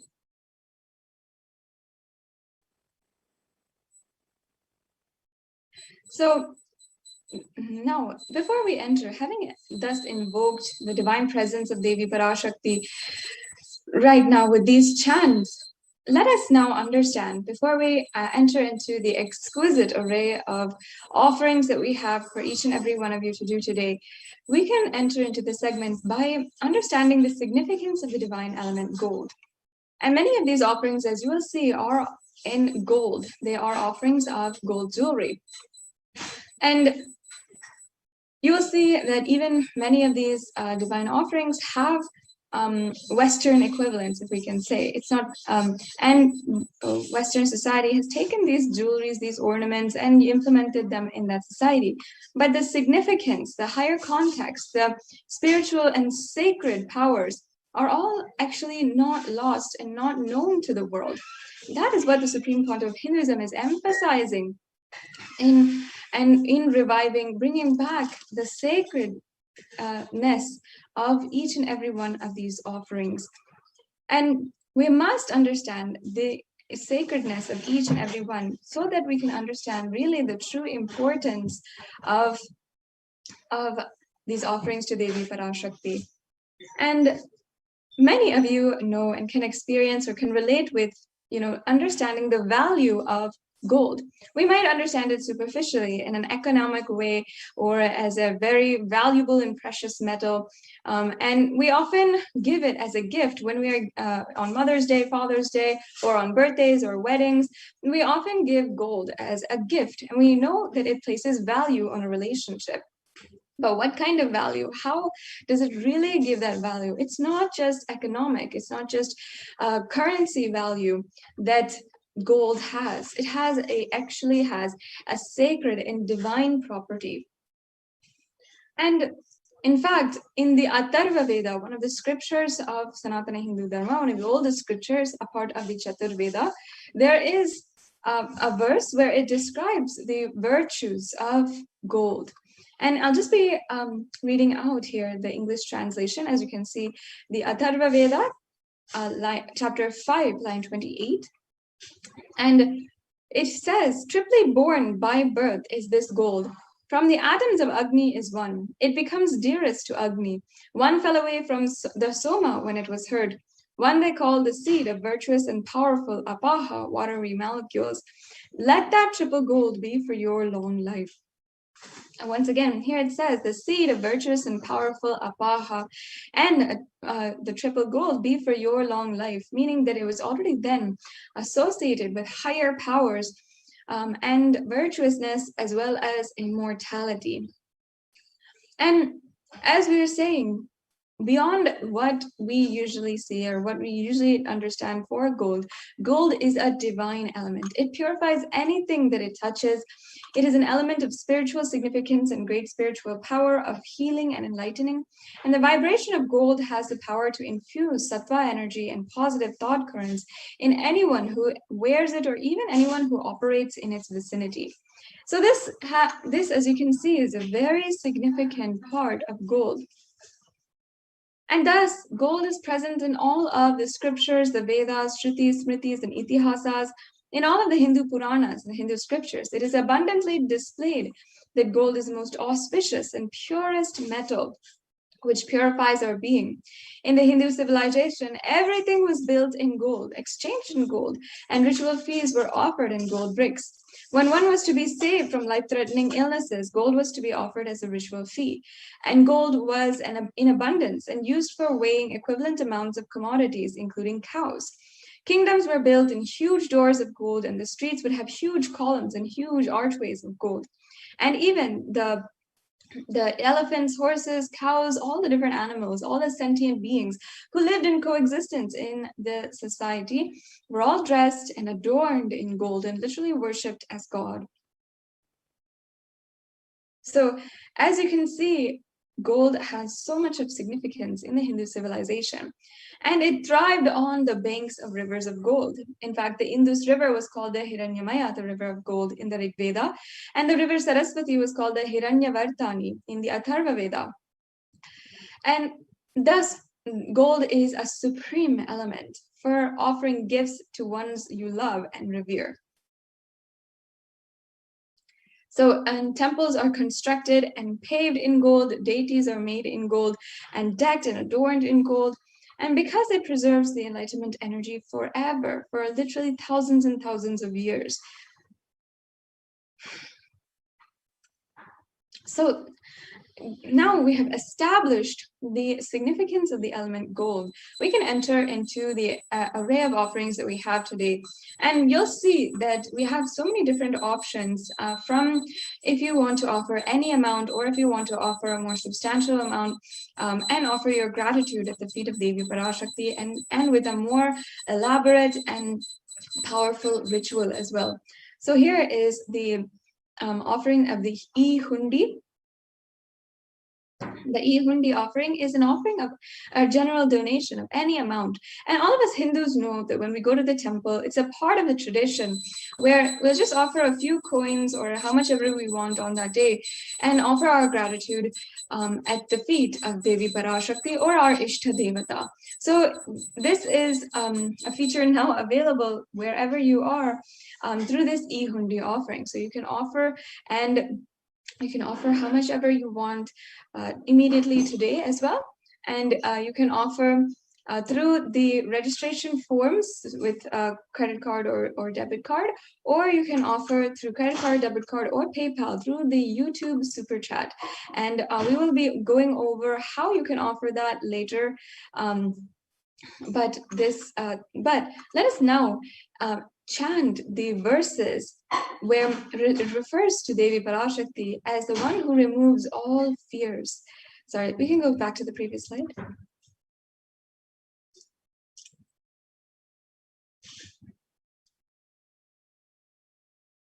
Yes, so I'll just be chanting the verse. Can we go back to the previous slide now? Previous slide, please.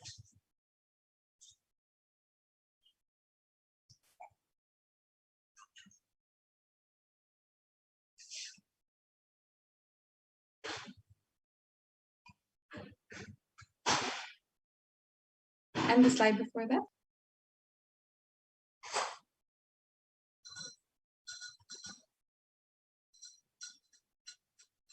Yes. So I'll just be chanting this verse.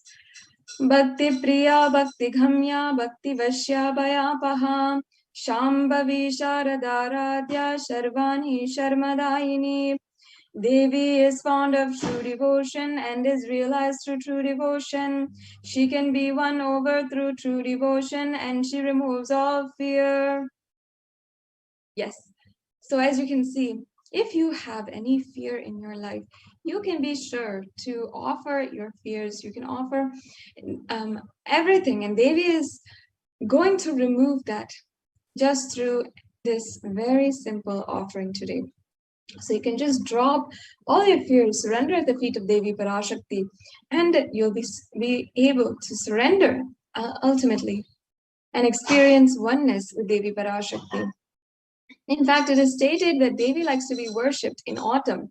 And here it is not meant the autumn of our lives, but when it is not meant like the seasonal autumn, but the autumn of our lives, when thoughts turn more and more inwards. the role of the divine is known and understood clearly. The need for Devi worship becomes stronger. So as you can see, we have a breakdown here. The Shambhavi is actually the consort of Lord Shambhu. Sharadharadhya means the worship of Sharadha. Sharvani means the wife of Lord Shiva. And the Linga Purana says that Lord Shiva is called Sharva in his earth form. And Charmadayini, Devi who bestows happiness on his devotees. So you can offer this offering today. It's a very easy offering as well.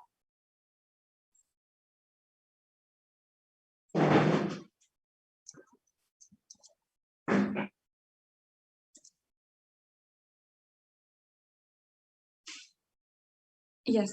So the next offering is the Sankalpa chanting. In the Hindu tradition, we have a beautiful tradition to offer the Sankalpa. And the Sankalpa is a mantra or a chant which has and bestows and has the power and bestows, blesses every devotee with so much of auspiciousness. And the mantra itself has blessings embedded within its lines of going beyond fear, greed, lust, and manifesting Shaktis, manifesting beautiful powers, and also achieving the space of oneness with Paramashiva, Parashakti, and at the feet of the Supreme Pontiff of Hinduism himself, the Nijavatara, who is gracing us with the Devi Parashakti darshan every single day. So this Sankalpa chanting offering is referred in the Devi Mahatmyam, chapter 12, verse 34, where it says, the goddess enchants this universe and she herself gives birth to this universe. That goddess, being prayed without interest in anything, gives that knowledge that leads to salvation and gives wealth in the materialistic sense. So the offering of this Sankalpa, the conscious resolution, blesses the person offering with all fruition of the desires and wishes which he is yearning for. The next slide, please.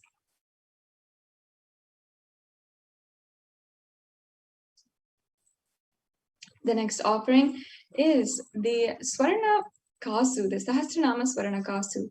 In the Lalita Sahasranama, verse 734, Devi Parashakti is described as Nama Parayana Prita, she who likes the repetition of her own names, and her various names. So this is the offering as an ode and tribute to that. We're offering the 1008 names of Devi Parashakti, and it's actually a very special offering because we are offering this archana to the Mahameru of Devi Parashakti. You can offer the gold coin inscribed with each of these 1008 names and receive the blessings to have the Ananta Kalyana Gunas, all the divine qualities of Devi Parashakti. So if you'd like to go ahead and proceed with any of these offerings, you can go to tiny.cc/Devi-offerings. If you want a little bit of help and you're not sure how to make the payment, then you can stay tuned and we will be going through how you can pay in just a few minutes. We'll now proceed with the next offering. This offering is the Mukta Anguti, the pearl ring. And I'll just chant the verse here. Muktaharanala satkirita ruchiram purnendu vaktra prabham shinjannu purikinkini manidaram Padma Prabhavasuram Sarvabeta Palapradam Girisutam Vani Rama Sevitam Meenakshim Pranatosmi Santatamaham Karunyavaram Nidim. And the English translation says, I bow down to the goddess Meenakshi, whose crown has garlands of pearls and face shining like the full moon, who wears anklets that are studded with gemstones and has small bells, who is shining like the splendor of a lotus, who grants all wishes, the daughter of the mountain, and who is worshipped by goddess Vani and Rama. I remain ever bowing to the goddess Meenakshi, the ocean of compassion.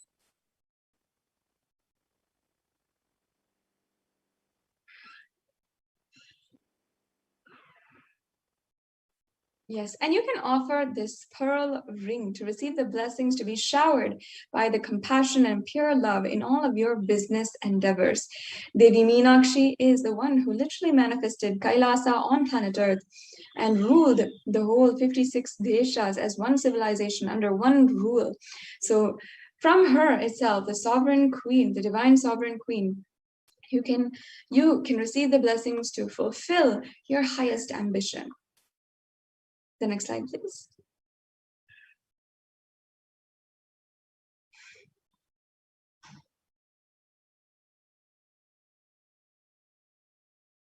The next offering is the Swarna Padma Pushpa, the golden lotus.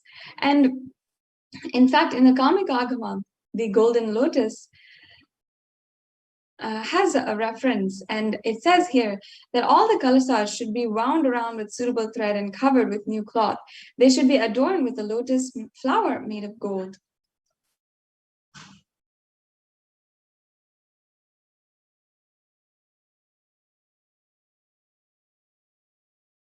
And in fact, there are hundreds of scriptural references for the using lotus in the worship of Paramashiva.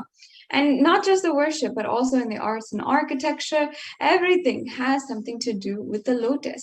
And even the representatives, even all the chakras are represented as lotus. So in fact, the Shakti of Paramashiva is also called the lotus. And the base of the Paramashiva Linga is also the lotus, and the disciple of Paramashiva is also considered as a lotus. So you can offer this golden lotus in any size that you wish to be blessed to have the state, space, powers, and being of Devi Parashakti in your inner space amidst any and every adverse situation in your life.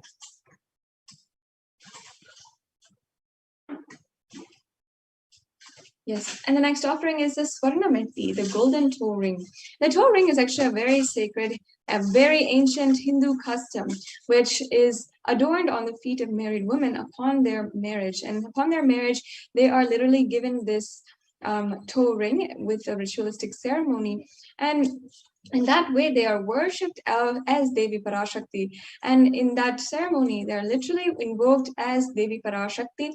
And that is why they're given this gold, they're given this ornament.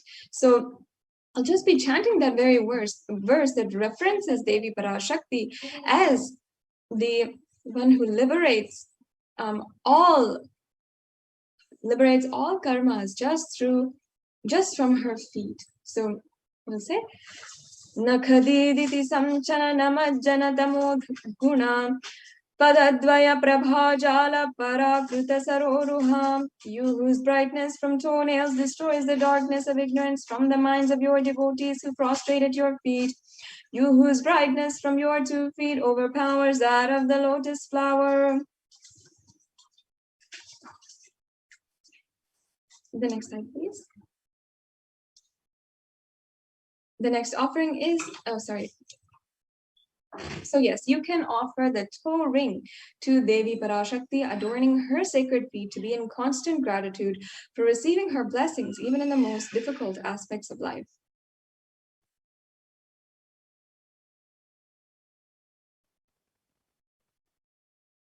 The next offering is the Swarna Mangtika, the golden hairline jewelry.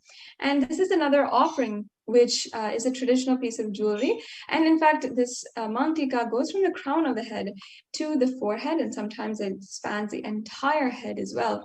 And this is referred in the sacred scriptures where Devi Parashakti is described as Shuddha Sarabhi Varshini, meaning she who makes the nectar flow in all of our nerves from the Sahasrara, she who gives the very pleasant experience of the enlightenment. The Mangtika represents the nectar flowing from the Sahasrara chakra, which is fully opened. The Sahasrara chakra is the chakra at the crown center. And literally when that lotus is in bloom, and when that lotus is fully ripe and blooming, the nectar which is flowing from it is described as represented by the Mangtika. So you can offer the Mangtika to Devi Parashakti and receive the blessings of achieving the blissful state of overflowing gratitude and the space of complete completion. The next slide, please.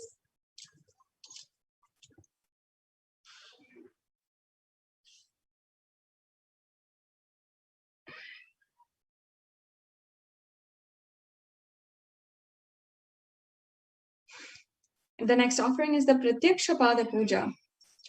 And I'll just be chanting once again this verse where it sings the praise of the very feet which can liberate us from all types of darkness. Nakadiditi samchana namajjana tamoguna padadvaya prabhajala parakrita saroruha. The illumining splendor of Devi's toenails dispels the darkness of ignorance in devotees prostrating at her feet. Her feet defeat the lotus in beauty. Now, in Shlokam number 83 of the Saundarya Lahari, which states that the nails that have been sharpened by constantly being touched by the crowns of celestial beings who always prostrate before Devi. Tamoguna here is darkness, and in this stotram, tamas is indicative of ignorance in the minds of devotees. By constantly prostrating before Devi, their ignorance is removed and they attain ultimate knowledge. Offering the Pratyakshapada Puja is the most precious offering that you can offer at the feet of the Supreme Pontiff of Hinduism and Devi Parashakti. You will be able to manifest whatever you want in your life through this offering. The next offering is the Vastra Seva.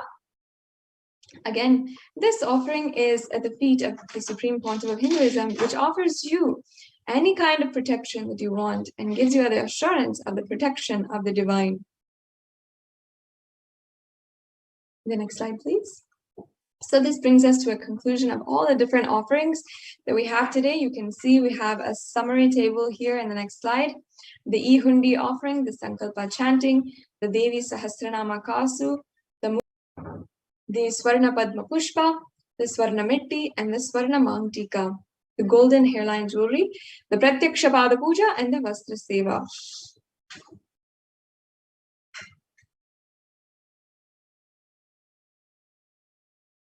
So today, you might be falling under two options here, or might be falling under two categories. One is if you are ready to offer and you're feeling inspired, you want to have this beautiful experience of oneness with Devi Parashakti and deepen your experiences with Devi Parashakti, you can go ahead and go to tiny.cc/Devi-offerings and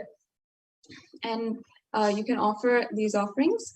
And you can go ahead with the payment link. After you're done with the payment, please ensure that you are filling out the Sankalpa 2021 form. And this form is extremely important in order for you to ensure that your names and the names of your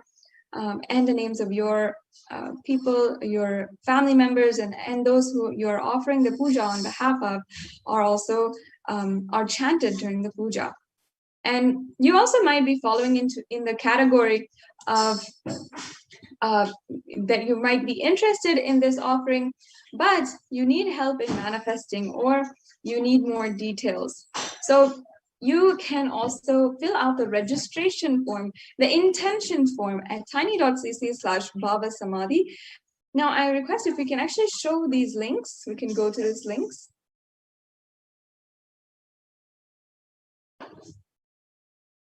We can go to the tiny.cc/Devi-offerings link. And we'll be able to just show these links. Yes. So while we get that to you, I request each and every one of you to, once again, you can consider making these offerings. And even if you are, wanting to make a general donation or any kind of offering today, I strongly encourage you can manifest this offering today itself and do it out of your complete gratitude for Devi Parashakti.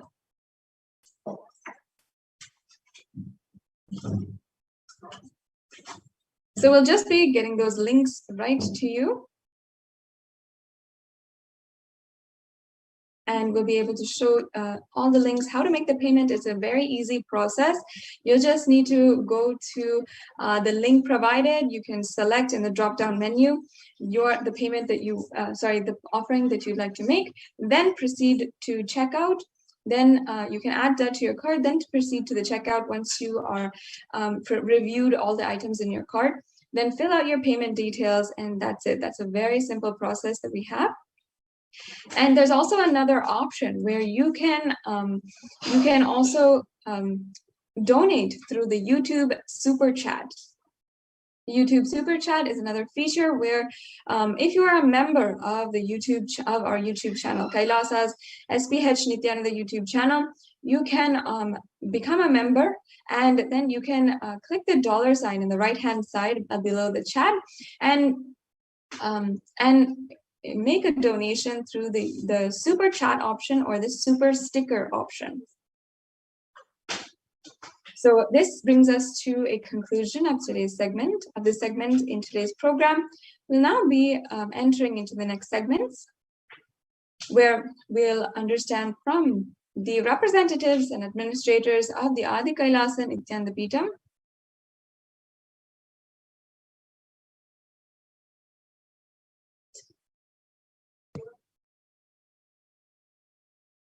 and we'll be right back with you after a quick break.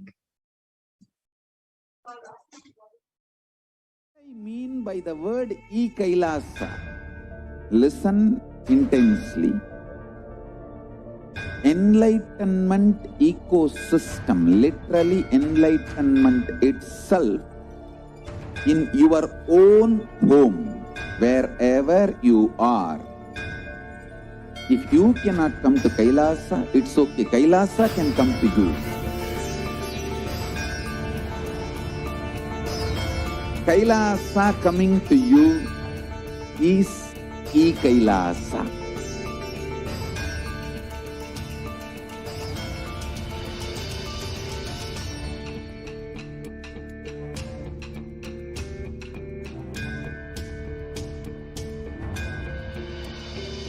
I will revive Hinduism. I am a Hindu revivalist, not by any revolution, but by evolution.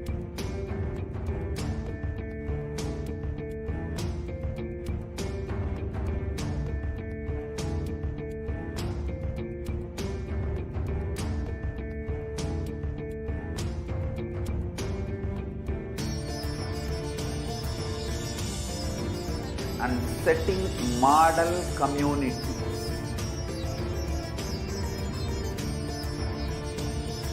Kailasas, enlightenment ecosystems, Sarvanya Peethas all over the world.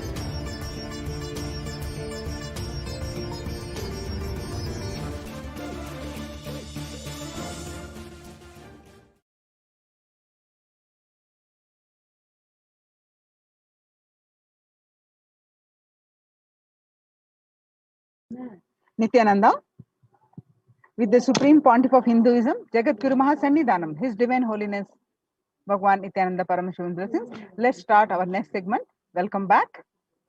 Kailasa's Department of Enlightened Civilization presents that Kailasa's multi-layered quarantine opportunity for India during the COVID-19 as a practical solution resulting in health, joy, and bliss. So let's understand more details.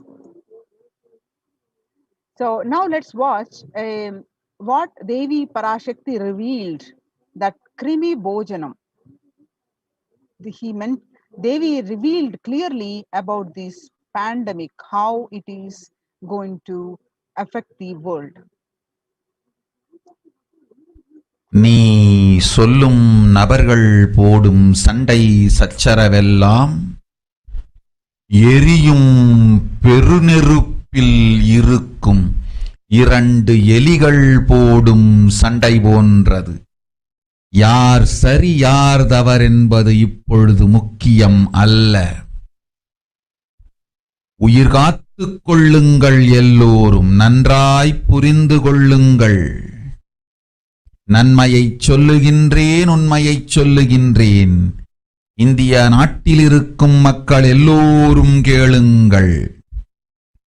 கருட புராணத்தில் வியாசன் சொன்ன கிருமி போஜனம் என்னும் நரகம் திறந்து நேரடியாய் India மீது இடிபோல் விழுகின்றது.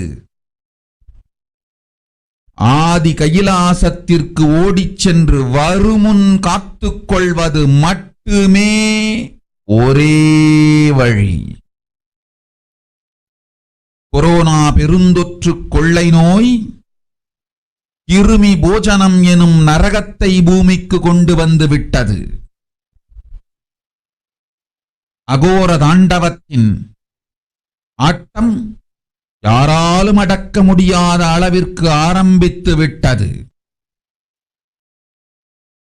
புதிதாய் உருக்கொண்டிருக்கும் இந்த நுண்ணுயிரி மைல்கள் கடந்தும் காற்றினில் உயிரோடு இருந்து மற்ற உயிர்களையும் அழித்து உடல்களை தின்னும் பெரும் வலிவு கொண்ட பேரசுரர்களாய் வலம் வர துவங்கி விடுகின்றது. நன்றாய் புரிந்து கொள்ளுங்கள். வருமுன் காத்துக் கொள்ளுங்கள், அது ஒன்றே வழி. அதற்காகவே ஆதி கைலாசத்தை திறந்து வைத்திருக்கின்றேன். உயிர் காத்துக் கொள்ள வேண்டி விரும்பும் எல்லோரும் ஓடுங்கள் ஆதி கைலாசத்திற்கு. இந்தியாவில்தான் இந்த நரகம் திறந்து உலகெங்கும் பரவப் போகின்றது.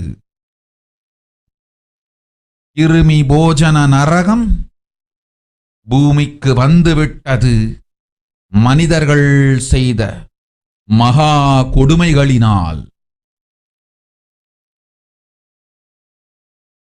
அன்னை முன்னின்று என் அடியவரை காப்பேன் சொல்வதை கேட்டு உயிர் காத்துக் கொள்ள விரும்புவோர் வருமுன் காப்பது ஒன்றே வழி என்று தெரிந்து செல்லுங்கள் ஆதி கையிலைக்கு. ஓம் ஓம் ஓம்.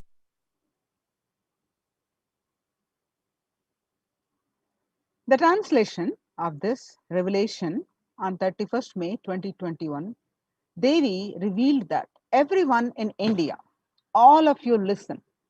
The hell of Krimi Bojanam. Krimi is the micro insect and Bojanam is the food. That was mentioned by Vyasa in Garuda Puranam. That has opened and is directly falling on India as a thunder, running to Adi Kailasa and protection. From it is the only way. Deadly corona, life-taking disease has brought the hell known as Krimi Bojanam to earth. The dance of Aghora Thandava, which no one could control, has started. This microorganism that has been alive in air for miles together, destroying other souls, it will eat bodies. It has started roaming as great demons with tremendous strength. Understand properly. Prevention is the only way. For that, I have opened Adi Kailasa. For those who want to save their lives, all of you run to Adi Kailasa. Only in India, this hell is going to open and is going to spread to the whole world. The Krimi Bojanam hell has come to the earth because of the suffering done by humans. Mother, I will protect those who are at my feet, those who listen to me and wish to save their lives, learning that prevention is the only way. Go to Adi Kailasa. There are various scriptural references for this Krimi Bojanam. Krimi Bojana is one of the 28 hells described in the Hindu scriptures that people are sent to suffer in a pit to be eaten up by the worms.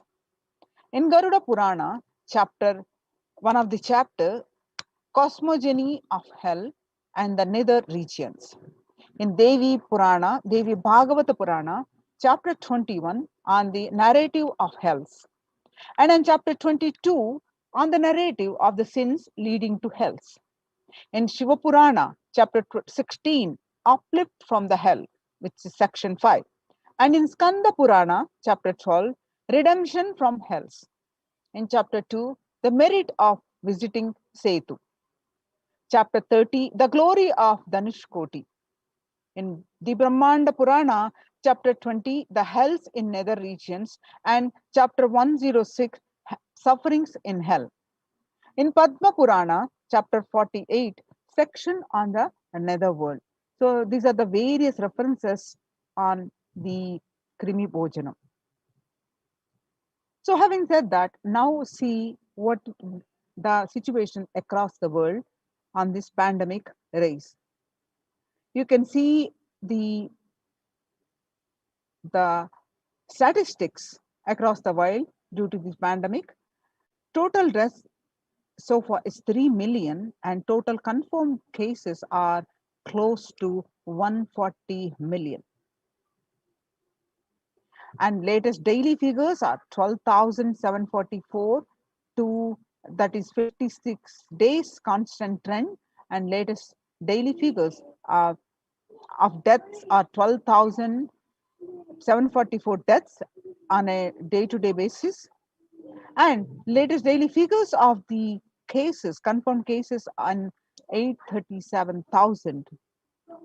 So the current state of the world of more statistics, and the up to the last month, these are the cases, and you can see various statistics. So the world's most infectious disease, now airborne. A quiet revolution has permeated global health circles. Authorities have come to accept what many researchers have argued for over a year. The coronavirus can spread through the air.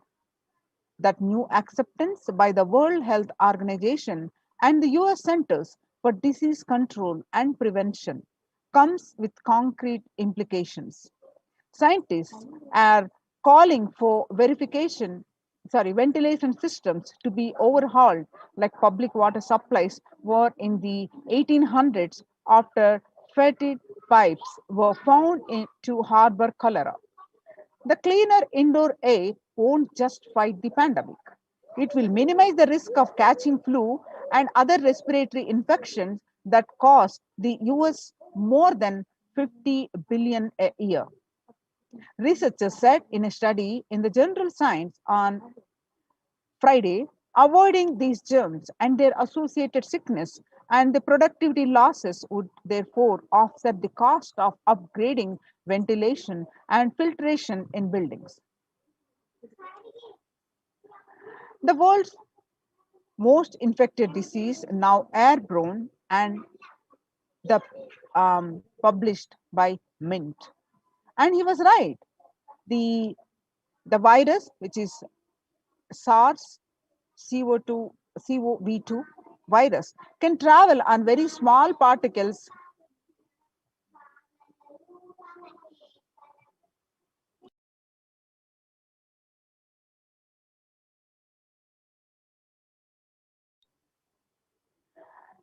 but can build up inside. Indoors, these particles can affect people who stay more than 6 feet away.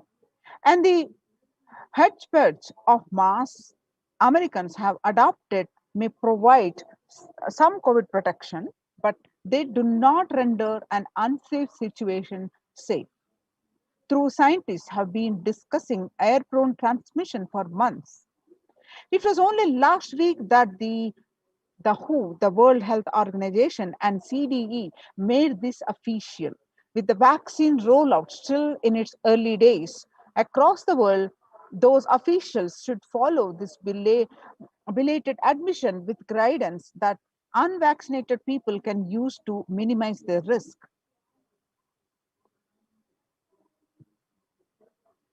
In a letter, the Hindu explained, the newspaper, airborne transmission of COVID-19 a risk. In a letter, what have scientists told the World Health Organization? How does the disease pass from one person to another? The story so far is on Monday, July 6th, 239 scientists from 37 countries put their signatures on an open letter that said COVID-19 is also transmitted via aerosols. titled, "It is Time to Address Airborne Transmission of COVID-19." An address to the World Health Organization, they said that there was enough evidence to show that viruses are released during exhalation, talking, and coughing as micro droplets small enough to remain aloft to and pose a risk of exposure at distances beyond 1 to 2 meters from someone who is infected. Over 3 to 6 feet recommended for physical distancing between people to avoid transmission. You can see the various statistics starting from Tamil Nadu. The confirmed cases are on a daily basis 10,072 and then active 9,099. Recovered are only 26. And the more statistics you can see in Tamil Nadu, and the Times of India published the statistics on the region, Chennai region, north, south, and zonal wise the regions, the cases, and you can see the various statistics of daily cases and recoveries, deaths.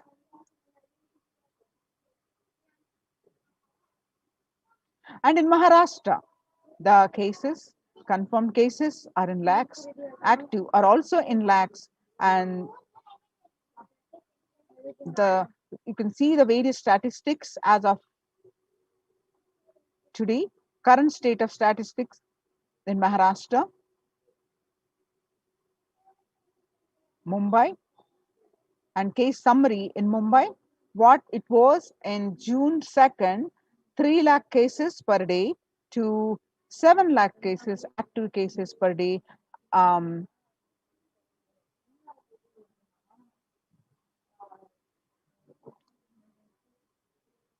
And across the states, Karnataka, Maharashtra, Tamil Nadu, and some of the statistics you can see district-wise cases, Karnataka, Bangalore, the cases, and Maharashtra, Pune, the cases, Maharashtra, Mumbai, the cases, the Tamil Nadu, Chennai, and Maharashtra, Nagpur, and Nasik.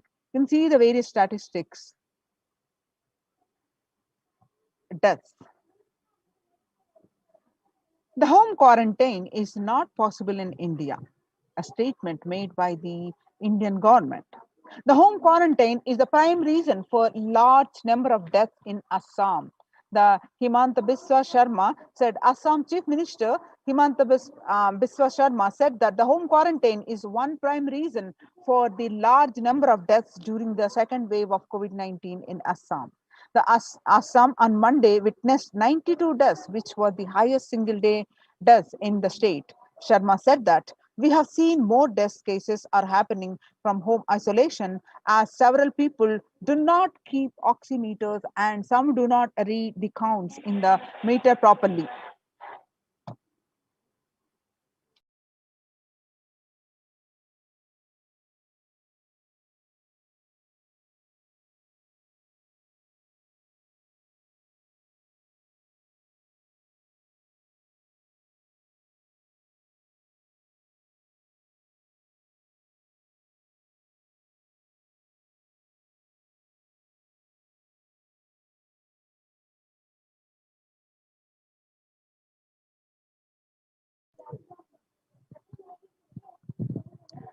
Maharashtra government on Tuesday announced that the decision to stop home quarantine in 18 districts, which show higher COVID positivity rate than the state's average. The state's public health minister Rajesh Tope said that the decision taken to ensure better healthcare facilities to patients in districts which are showing a higher positivity rate.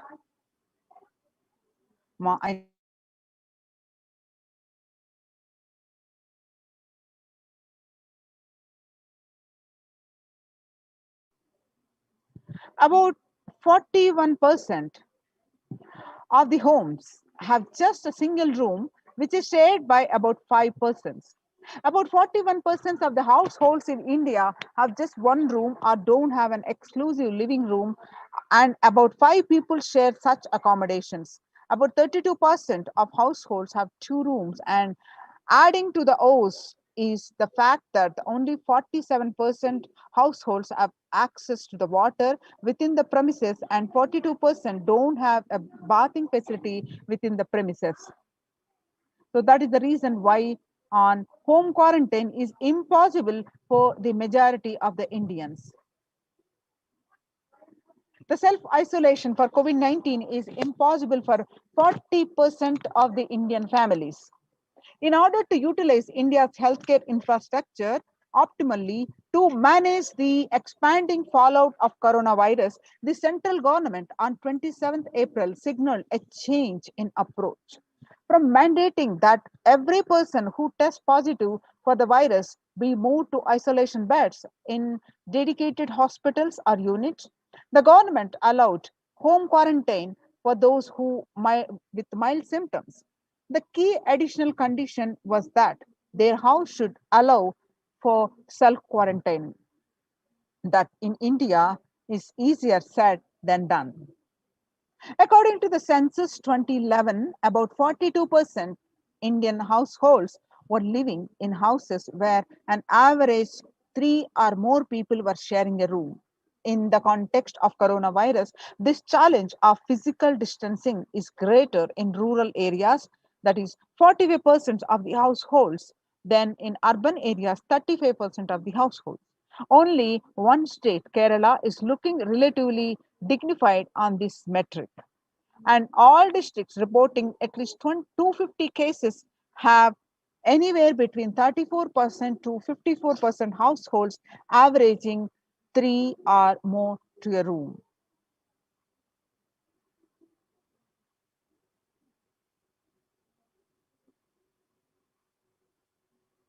You can see a picture. A woman weeps after her husband, who is not in the picture, was tested positive for the coronavirus disease and was taken to a quarantine facility during an extended nationwide lockdown to show the spreading of the coronavirus disease at a slum area in Ahmedabad, India, on May 5th, 2020.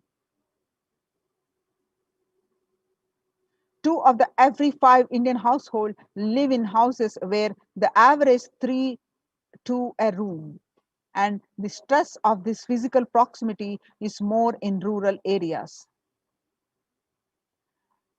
Where is the space for home quarantine in cities? In New Delhi, Health Ministry last week said most cases of coronavirus had been asymptomatic or mildly symptomatic and had advised home isolation for such people. It also said that 65% cases across the country were reported from the metros and big cities. However, census data suggests and experts also agree that the following the ministry's guidelines on home quarantine is near impossible, particularly in urban households. The guidelines on home quarantine say the person showing COVID-19 symptoms has to remain isolated in a well-ventilated room, preferably with an attached toilet. If another family member needs to stay in the same room, it is advisable to maintain a distance of at least 1 meter between the two, it stated. When the first world countries closed their borders during a massive global emergency, Kailasa has opened its doors to all without exception. The Supreme Pontiff of Hinduism reveals that at least 6 months back, I became aware that the multi-layer quarantine is needed to protect people. If you are in India and you want to protect your immediately or extended family, anyone who will listen to you, get them immediately to our campuses.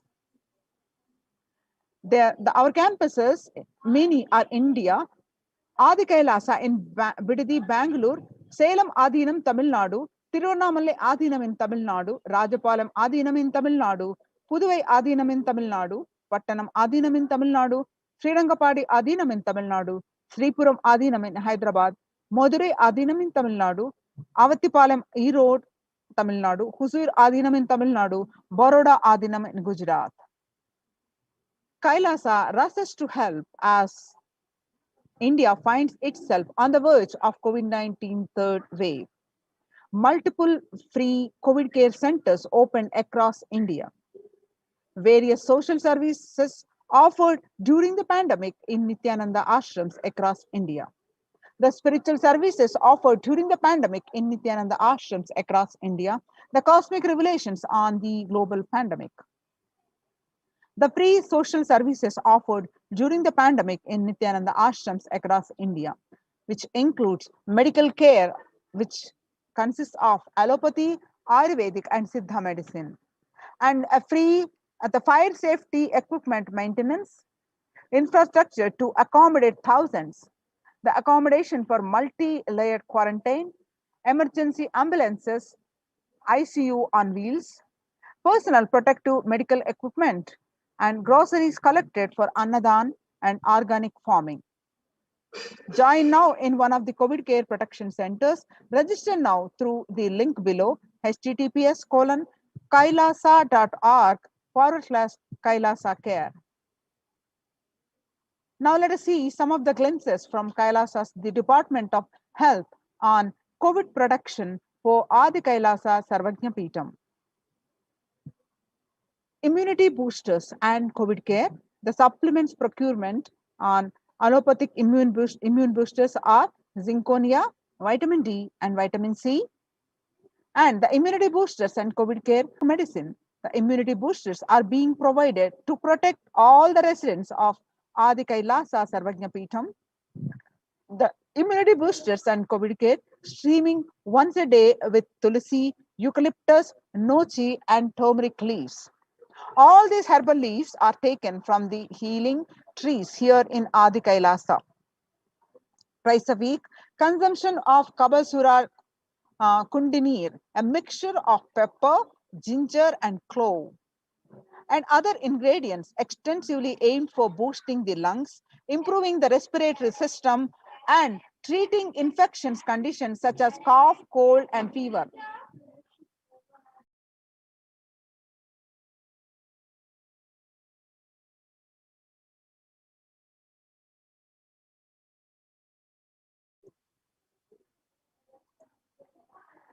The Neelavembu Kundinir to be taken once a week, the Agastya Leham 5 days, and Talisadi Vatakam 3 to 4 tablets per day for 5 days, and Indu Gunta Kashayam, Amrutottara, the Kashayam, both for 5 days, 1 teaspoon with 50 ml warm water, and Sudarshana Gulika once every 5 days, and gargling with salt and turmeric twice a day, and spiritual routine Panchakriya, Haritaki, castor oil, neem juice, Prathama Vinyasa Krama, the yoga, and Trinetra Kumbhaka and Puja. The basic sanitization and safety practices include disposal of soil pads and infected material and non-biodegradables done through incineration. The RO water systems for drinking water, the cleansing and sanitization of overhead tanks, regular deweeding, maintenance and repair of electrical circuits, and communication facilities for safety of the residents, and compost pit falling with biodegradables. The diagnosis COVID care quarantine methodology includes immediately upon arrival to the campus, occupants will be quarantined for 15 days. The swab test, the RT-PCR test to be done on day 5 of quarantine. All food handlers to be wearing masks and gloves and keeping distance. Disposal of waste food to be done with gloves and masks. Disposal of gloves and masks by the incineration, and in case of emergency, protective kits ready at hand to take a COVID positive potential to hospital. The hand washing and infection control, washing hands as often as possible, thoroughly with the soap and water or with alcohol-based hand sanitizer. Avoid sharing any item, that is example, dishes, drinking glasses, cups, eating utensils, towels, bedding, or other items with other residents in the Adhinam. the mask protection. Wear a mask at all times when and if exposed to vendors or outside people. Double layer cotton masks should be changed every day up to 24 hours and can be reused after washing with detergent and sun dried. If it gets wet by saliva, secretions, or sweat, change it or wear a dry mask. The wet mask can be stored in a sealed plastic cover and washed with a detergent and reused later. You can see the picture here. And the face shield. A face shield will be provided as an extra protective wear for people at the gate, interacting with the vendors, outsiders. Use of hand sanitizer, hand washing, regular steaming, taking of preventive kashayams, turmeric salt water gargling, and bathing with washing of clothes with history of any exposure. If symptoms appear, the cough, fever, difficulty in breathing, he or she should immediately inform the medical person in charge immediately. The standard operating procedures include quarantine rules. First line of quarantine, the people in the first circle who are in contact with the vendors. Area of stay conform to the outermost area where the communication with the outside is happening with the vendors, etc. Stay in a well ventilated single room, preferably with an attached separate toilet. Person should not come into contact with inmates of Adhinam, especially elderly people, the pregnant woman, children, and persons with comorbidities, that is hypertension, diabetics, heart problems, asthma, etc. Restrict his or her movement within the area or room, first line of quarantine.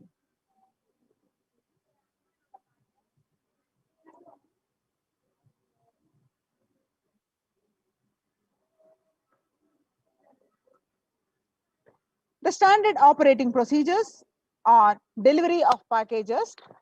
All parcels received at the gate should be sanitized, spraying with disinfectant.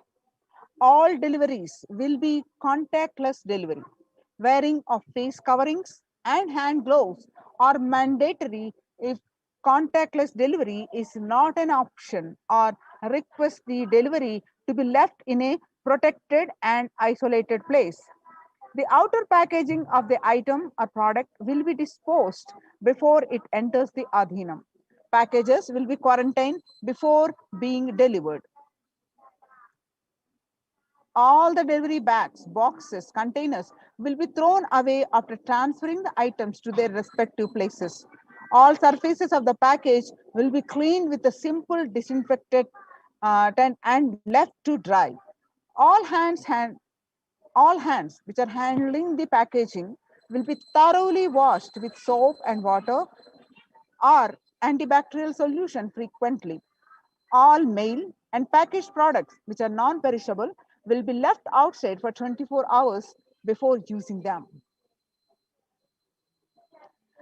Disinfection, that sodium hypochlorite, the bleach or chloride, will be used 1 teaspoon of bleaching powder in 3 cups. Alcohol at 70 to 90% will also be used for surface disinfection. Clothes to be washed separately with detergent and dried. Sharing of items is strictly prohibited. This prevents the spread of the virus. The warning signs: if the fever continues for more than 5 days, fever returns to the second week after having been there for a day or two, fever more than 101 Fahrenheit after day 4, and resting heart rate over 110 when there is no activity happening, breathlessness, tightness in the chest. Oxygen saturation less than 94% on pulse oximeter. Our 6-minute walk test record the saturation rate before and after walking briskly. If the saturation falls by more than 3%, it is not favorable, and less than 94% is not good too. Relentless cough, continuous coughing. You can see the pictures of in-campus ambulances. The ambulances pictures you can see. The second line, quarantine. The prevention is the best medicine.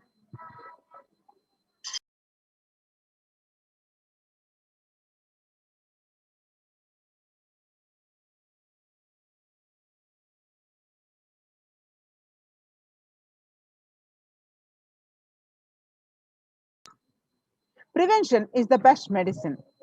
In the second line quarantine, people who come in as newly will be given a separate room with toilet facility. Under no circumstances will they exit the room. Their designated quarantine person picks up the food after the person who serves the food is at safe distance of 6 feet. The food will be placed outside the door. The monitoring the quarantine, monitor the temperature, pulse rate and oxygen saturation levels once a day or more often if the person is symptomatic. Please speak with the medical team. Take paracetamol if temperature is more than 99 Fahrenheit. Ensure good hydration.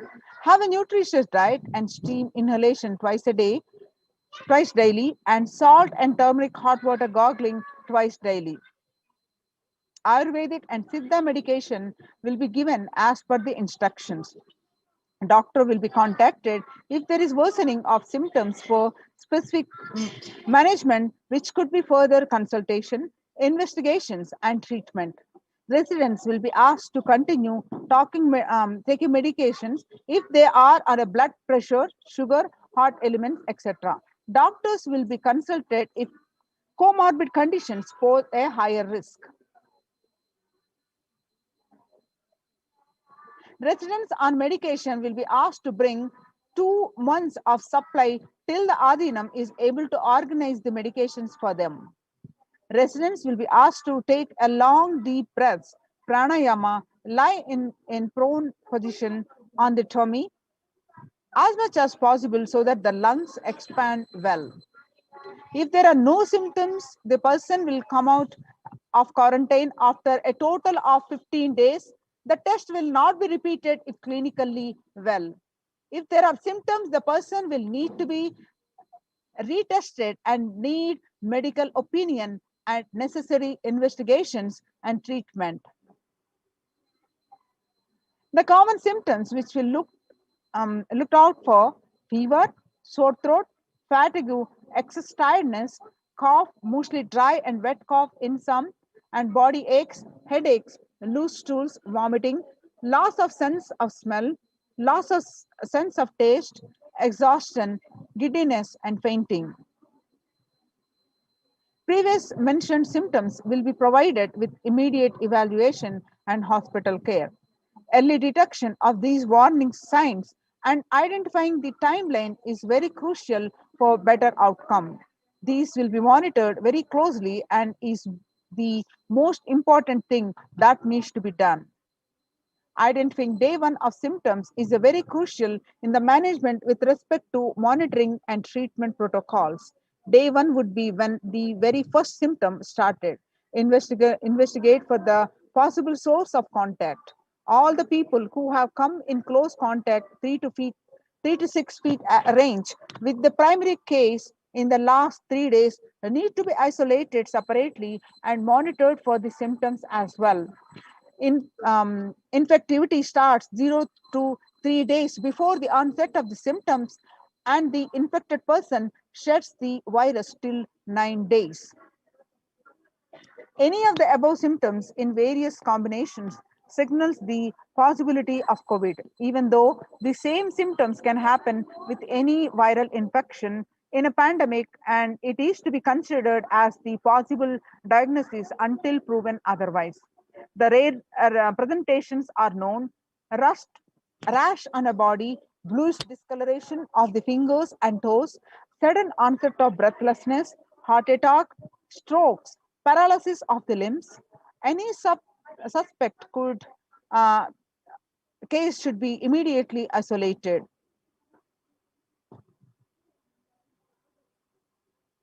Now, the second line of quarantine includes no visitors to be allowed in the vicinity of the quarantine person. In case the person being quarantined becomes symptomatic, all the close contacts taking care will be quarantined for 15 days and followed up for an additional 15 days or till the report of such a case turns out negative on lab testing. The environmental sanitization includes clean and disinfectant frequently touched surfaces in the quarantine person's room, that is bed frames, tables, etc. Daily with the bleach solution. Clean and disinfectant toilet surfaces daily with regular household bleach solution, um, and with the disinfectants, and clean the clothes and other linen used by the person separately using common household detergent and dry. The Adhinavasis coming into the Adhinam. These are the mandatory requirements. The Adhinavasis coming into the Adhinam must make the following medical tests. Results to be sent to the doctors here, Dr. Ma Santan Lakshmi, Dr. Ma Atmalinjanamma, and RN Ma Chandravidya. And the email ID is the ma.santanlakshmi at nithyanandauniversity.org. The medical tests, mandatory requirements which are to be done before coming are complete blood count with peripheral smear, blood group type, fasting and post prandial blood sugar, renal function test, blood urea and serum creatinine, and VDRL test and HBsAg test, HIV test, thyroid function test, serum T3 and T4 TSH test, ECG test, liver function test, lipid profile test,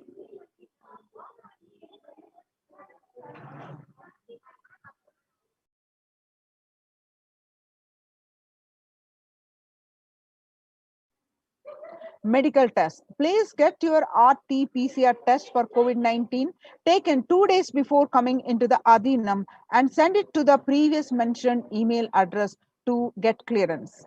The medical team will communicate to the admin of the respective Adhinam with regards to the medical status and approval status. Once communicated, the person should come into the Adhinam within 24 to 48 hours of the test. If there are any pre-existing medical issues like hypertension, diabetics, or any other chronic diseases and comorbid situation, please bring in the recent reports and the prescription from the attending doctor. A medical form will be need to be filled in by all the new occupants. A legal disclaimer will also be required to be signed. The quarantine rules includes all the people in quarantine will be monitored for temperature rise, oxygen status, and other symptoms during the period of quarantine. Anyone with symptoms should be reported immediately. The designated quarantine person will be responsible to monitor the pulse oximeter and temperature daily. The equipment should be sanitized after every use, and knowledge for the same will be given by the medical team. The report of these recordings will be reviewed by the medical team daily. During the quarantine period, certain Ayurvedic and Siddha preparations, steaming, saline, and turmeric water gargle, and other immune boosters will be given by the caregivers, which has to be followed strictly. After 15 days, they can be out of quarantine. Please follow the basic guidelines of living in the Adhinam, some of which are listed below. Smoking, drinking, drugs, substance abuse is strictly prohibited. Consumption of non-vegetarian food is strictly prohibited. Illicit sex is strictly prohibited. Please follow the basic etiquette like traditional Indian clothing, personal and environmental cleanliness, and hygiene. The following measures below will help prevent in the spread of the infections in the Adhinam, such as cold, flu, and stomach bug, and protect the Adhinavasis. Make sure the workplaces are clean and hygienic. Surfaces such as desks and tables and objects such as telephones, keyboards need to be wiped with disinfectant regularly to prevent. promote regular, thorough hand washing by Adinavasis. Please keep sanitizing hand rub dispensers in prominent places around the workplace. Make sure these dispensers are regularly refilled. Daily posters promoting the hand washing. Display the posters promoting the hand washing skill. The virus washing kills the virus on your hands and prevents the spread of infection. Promote good respiratory hygiene in the workplace. Display posters promoting the respiratory hygiene. Good respiratory hygiene prevents the spread of infection. Anyone with even a mild cough or low grade fever, that is 37.3 Celsius or more, needs to be monitored by health personnel with isolation even if symptoms are mild. They should wear ordinary surgical face masks rather than N95 face masks in their quarantine room. Medications such as paracetamol and ibuprofen or aspirin may mask symptoms of infection. Ensure the pre-order sufficient supplies and materials, including masks, tissues, and hand sanitizers for all the people. The travel in case of emergency, the travel precautions, travel outside the Adhinam must be discussed with the medical department. No one is leave the premises without approval. Plan of action. When someone is infected with COVID-19, the plan should cover putting the ill person in an area where they are isolated from others. Local health authorities will be notified. The medical team have a working relationship with a good hospital for any medical emergency. Please note down emergency contact numbers of the hospitals where you may have to shift people to. All the medical team members and the admins will have it with them for immediate reference. You can see the pictures of oxygen concentrator in case of emergencies. Join now in these COVID care centers, production centers. Register now through the link below, https https://kailasa.org/kailasa care. The spelling I'll read out, https://kailasa.org, kailasa.org/kailasa care, KAILASAKE, Kailasa care. So now we will move on to the next segment after a short break.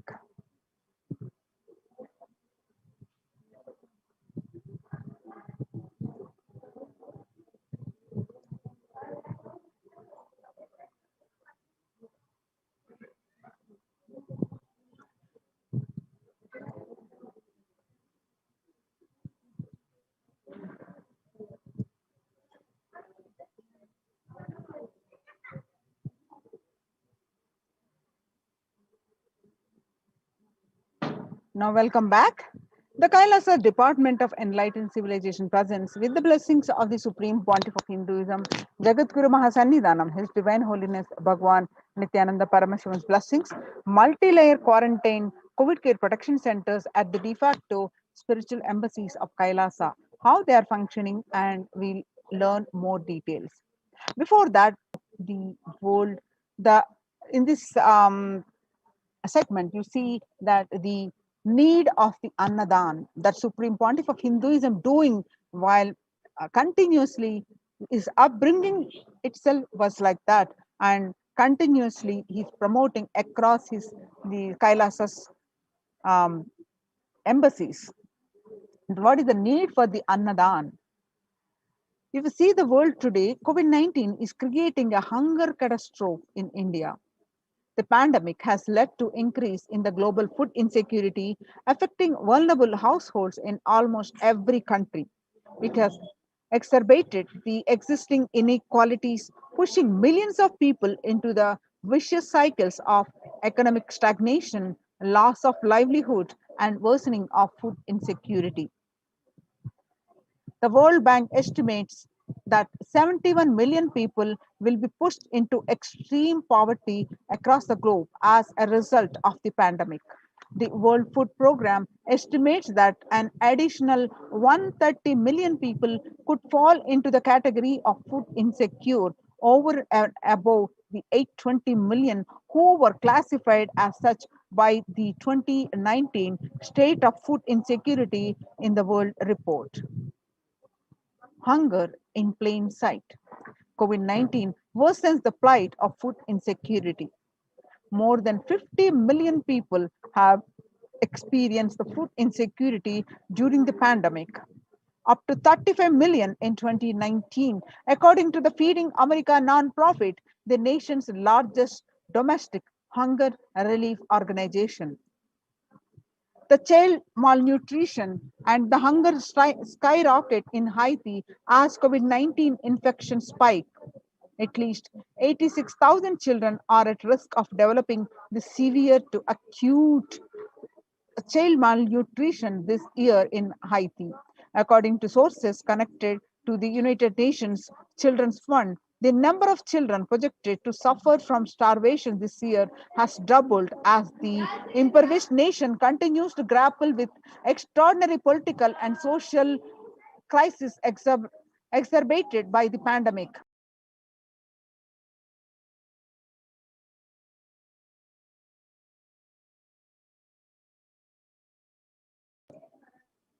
Refugees are paying the highest price in the COVID-19 pandemic. Vulnerable groups such as refugees are paying the highest price in the COVID-19 pandemic.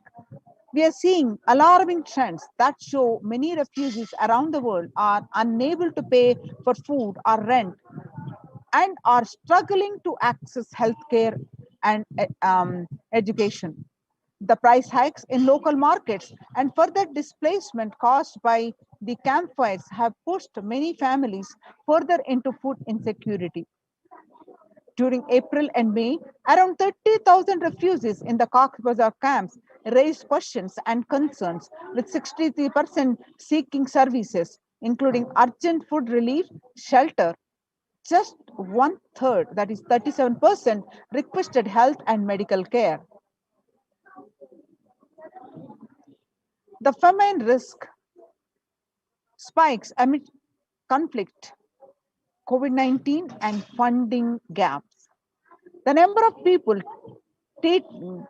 on the brink of famine has risen from 34 million projected at the beginning of the year to 41 million projected as of June. He said, without immediate emergency food assistance, they too will face the starvation, as the slightest shock will push them over the cliff into famine conditions. The World Bank releases a report on growing food insecurity that the World Bank released an analysis of the rising food insecurity rates in response to the COVID-19 pandemic. The report released on Monday, 20th, 2021, on May 20th, 2021, stated that COVID-19 impacts have led to severe and widespread increase in global food insecurity, affecting vulnerable households in almost every country, with impact expected to continue through 2021 and into 2022. It also states that the global food prices increased significantly by 38% since January 2020. World Economic Forum released that 155 million people are caught up in food crisis of varying severity. 133,000 people in Burkina Faso, South Sudan, and Yemen are most at risk. 10 countries account for the 2/3 of these facing acute hunger. The resilience of anti-food systems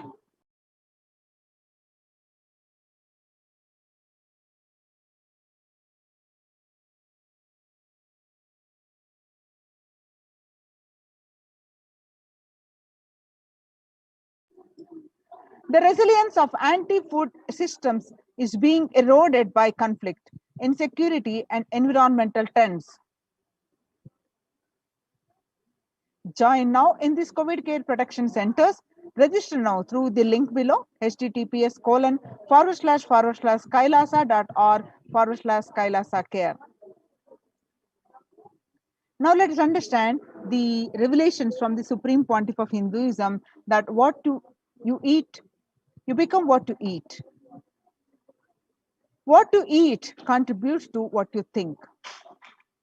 What you think contributes to what you cognize, and what you cognize contributes to who you are. So what you eat directly affects to who you are, and that is why I am making the statement, you become what you eat. What is in your plate matters, because that is going to become you. Violence-based food derived from killing animals and life-negative, chemical-based toxic food both harm the system equally. Organic vegetarian food is not just for health.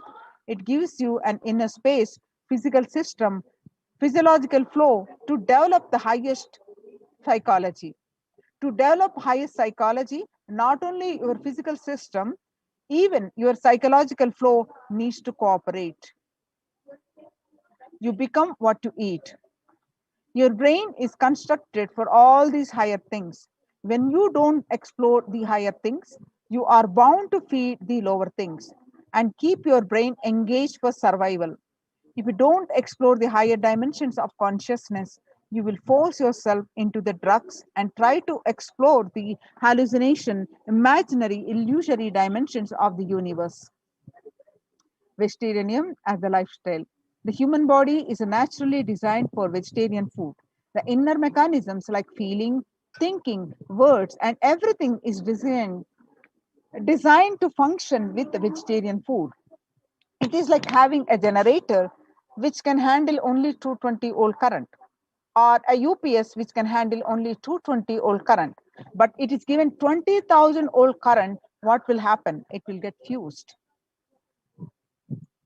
The food without anxiety, the food without fear, the food without depression and by memories, if they are consumed by a person, the energy with which they think, the energy with which they utter the words, the energy with which they act, the energy with which they feel, everything will be aligned to the natural source of energy. It will be aligned to nature, which is the inner potential energy. The Kailasas Annalayas serve continuously the free organic vegetarian sattvic meal for one and all, eliminating the hunger.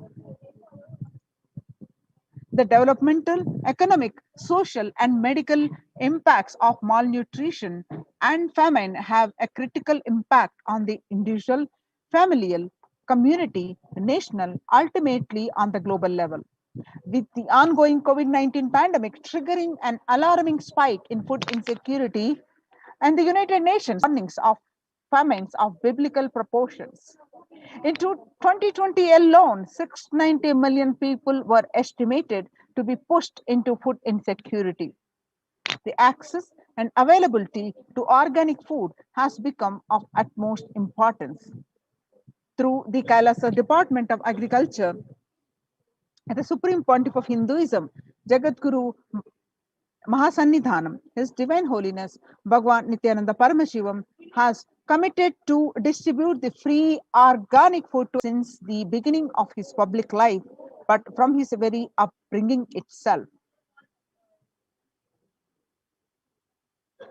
Kailasas Annalayas, the food bank established all across the globe, distributes and serves free vegetarian organic food for people of all caste, creed, religion, race, gender, and social standing. Under the symbol Red Om, providing relief work for natural and man-made calamities, working to eliminate the world hunger. Supreme Pontiff of Hinduism said on 17 June 2019, he reveals that we will revive the food supply system of Kailasa.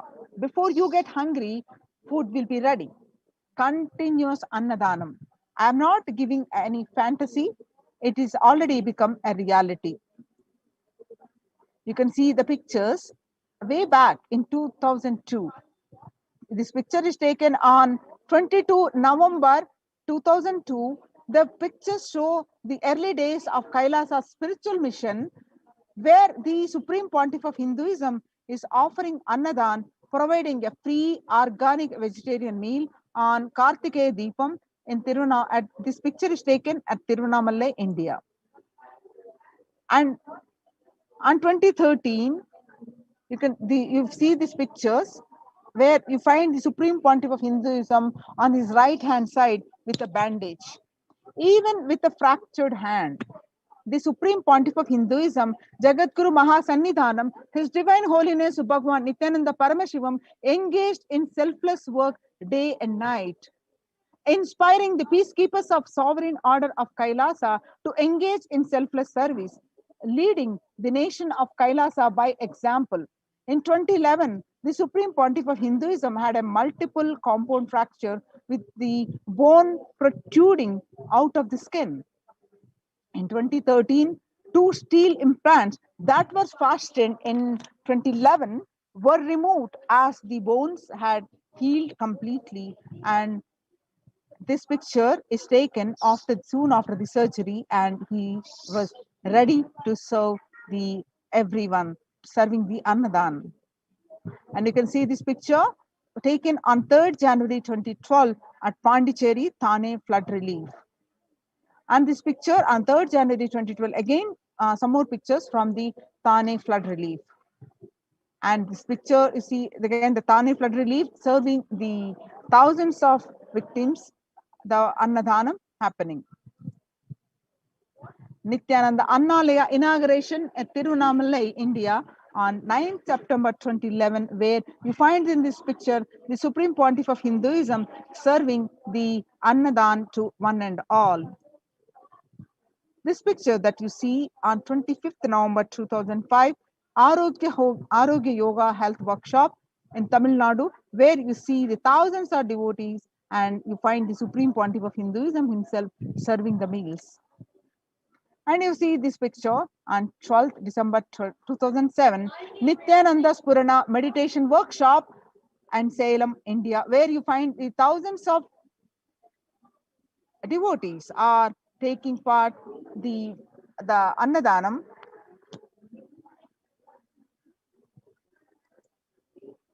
You find this picture on 20th September 2012, Nithyananda Purana Meditation Workshop in Tirunamallai, India. And this picture is from Kartikeya Deepam celebrations, where you find the thousands of devotees are served food. And this picture is taken on 27th November 2012. And this picture you see are taken during the part of the Inner Awakening Meditation Workshop in Tirunamallai, India, where this picture is taken on 10th May 2017. On 10th April 2017, Kalpataru Meditation Workshop in Tirunamallai. Now, we see these pictures as part of the Kumbh Mela, which happened on 2016. Pictures are taken on 5th May 2016. Bandara feast served for respected spiritual leaders and the Hindu monks, where you will find lakhs and lakhs of monks and devotees are fed the free sattvic organic vegetarian meals every single day. The pictures on Kalpataru Meditation Workshop on 28th April 2016 during the part of the Ujjain Kumbh Mela. And 11th March 2017, Arunachala Sarvajna Peetham, Tirunamallai, India, the Annadanam service.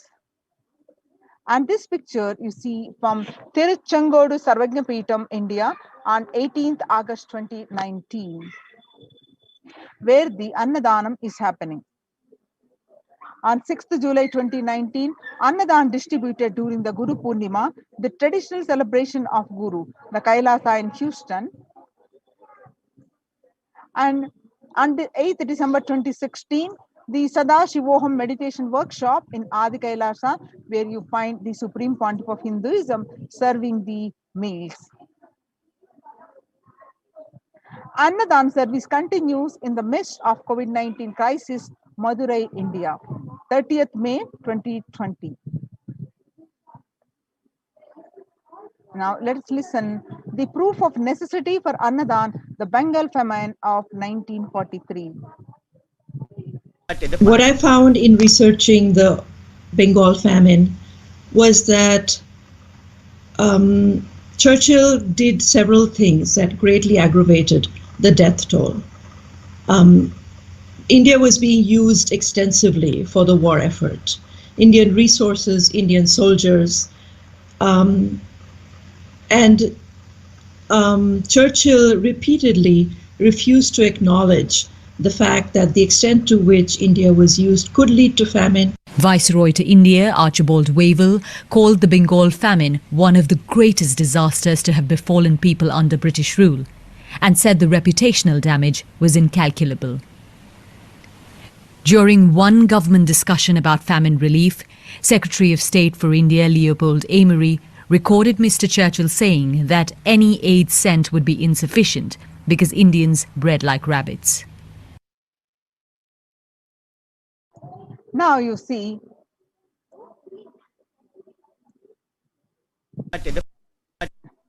in 1943-1944, from the video, we learned that in the man-made famine of Bengal, as per the existing records of 3+ million were murdered. The Prime Minister of the world's biggest empire, controlling the 1/3 of mankind, claimed that they could not do anything about the people dying of hunger because Hindus bred like rabbits and the famine was their fault. In 2016 Ujjain Kumbh Mela, the peacekeepers of Kailasa served organic food to over 3 million people. Peacekeepers of Kailasa, under the leadership of the Supreme Pontiff of Hinduism, served the more than 1 billion free meals in that Ujjain Kumbh Mela in past 26 years, and are determined to end the hunger and poverty in all its form.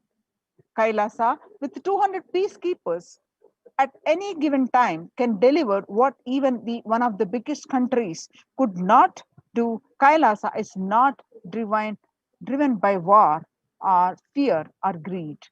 It is an enlightenment-based nation driven by selfless service. The Vedagamas, the source of Hindu scriptures, declares that Annam Bahukurvita. The scriptural reference is from Taittiriya Upanishad, Bhrigu Valli, which means that let us produce food in excuse me, let us produce food in large quantities. Through the widespread distribution and promotion of free, healthy, organic food, Kailasa's global peacekeepers, led by the Supreme Pontiff of Hinduism, serve such that we may achieve food security, improve nutrition, and promote sustainable agriculture globally. Annadan is a vision to end poverty and hunger in all its forms. Join now in Kailasa's COVID care production centers. Register now through the link below, https://kailasa, https://kailasa.org/kailasa care. Revelation to the world by Devi Parashakti. On 12th May 2021, Devi Parashakti revealed through the Supreme Pontiff of Hinduism that I came as Nija Avatar. I am blessing you. Listen, people, listen. To do good to all of you, I have taken the form of Nithyananda and came down as Nija Avatar. People of India, listen carefully, listen. Time after time, Bharatam is Jnana Bhumi, where enlightened beings come, and we cannot make Jnana Bhumi as in Petile. Enlightened beings have to come. They have to live and it has to flower. Few hypocrites, because they are stuck in delusion, we cannot sacrifice the world. Cosmos cannot be destroyed. The ship I did to save the cosmos from being destroyed, that is called Adi Kailasa. The ship I did to protect beings from Pralaya is Adi Kailasa. Because of conspiracy of Drohis and enemies rule, the captain has to leave the ship. Before 12 years, knowing the great deluge that is going to happen, all Aushadas by this Guru Purnima, that Jnana Rasavadam,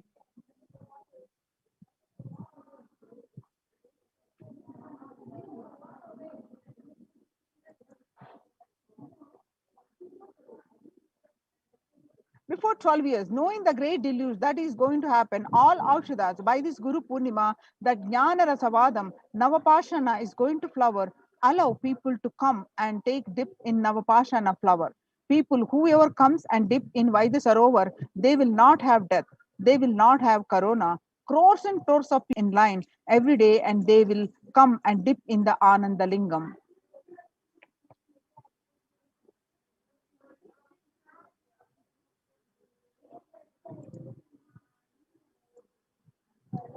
Listen well to my words. For India, I made ship as protection. The Nithyananda Navapashana Lingam in Vaidya Sarovar. Go to Adi Kailasa, O Indian, listen. All those regretting losing Nithyananda Navapashana without confusion and without talking just as lip service, go to Adi Kailasa.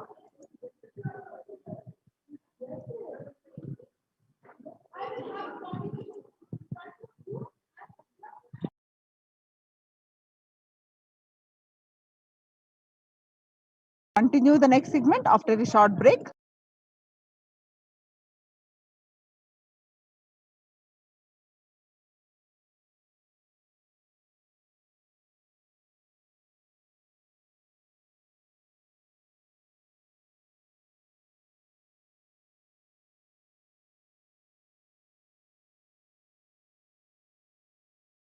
What I mean by the word e-Kailasa, listen intensely. Enlightenment ecosystem, literally enlightenment itself, in your own home, wherever you are. If you cannot come to Kailasa, it's okay. Kailasa can come to you. Kailasa coming to you is e-Kailasa.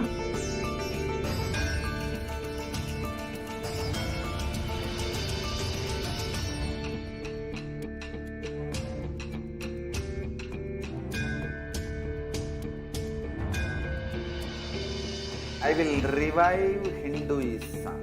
I am a Hindu revivalist, not by any revolution, but by evolution.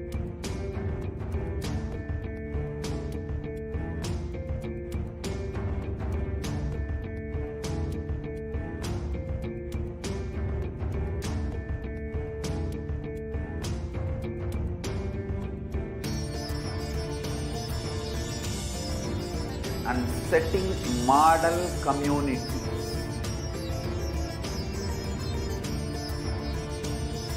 Kailasas, enlightenment ecosystems, Sarvanya Pitas all over the world.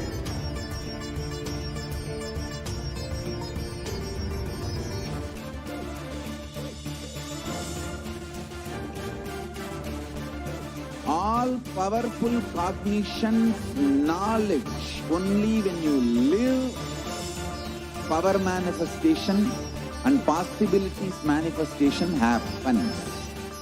It's a fundamental truth.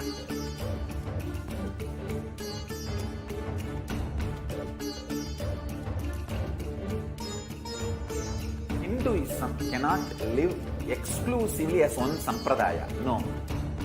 All sampradayas of Hinduism is an ecosystem.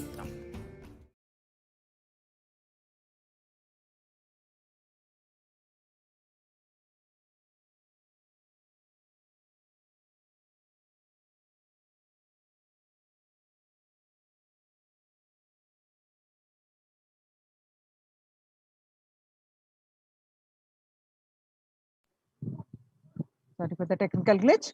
Okay. So on 12th May 2021, Devi continued to say that before 12 years, knowing the great deluge that is going to happen, all Aushadas by this Guru Purnima, that Jnana Rasavadam, Navapashana is going to flower. allow people to come and take dip in Navapashana flower. People, whoever comes and dip in Vaidya Sarovar, they will not have death. They will not have corona. Crores and crores of people will come in time. Every day they will come and dip in the Ananda Lingam. On 13th May 2021, Devi continued to reveal that, listen well to my words. For India, I made ship as protection. The Nithyananda Navapashana Lingam in Vaidya Sarovar. Go to Adi Kailasa, O Indians, listen. All those regretting losing Nithyananda Nija Avatara, without confusion and without talking, just as a lip service, go to Adi Kailasa. Scores of people will come there looking for health, Navapashana water feast and medicine, to get health and protection and enlightenment. To protect India from the great destruction, I, Parashakti, made this huge ship. Even if the captain is not there, ship is there. When the first world countries closed their borders during a massive global emergency, Kailasa has opened its doors to all without exception. Join now in one of the COVID care centers. Kailasa rushes to aid India as India finds itself on the verge of COVID-19 third wave. Multiple free COVID care centers opened across India. Various social services offered during the pandemic in the Kailasa de facto spiritual embassies across India. Spiritual services offered during the pandemic in Kailasa's de facto spiritual embassies across India, and cosmic revelations on global pandemic.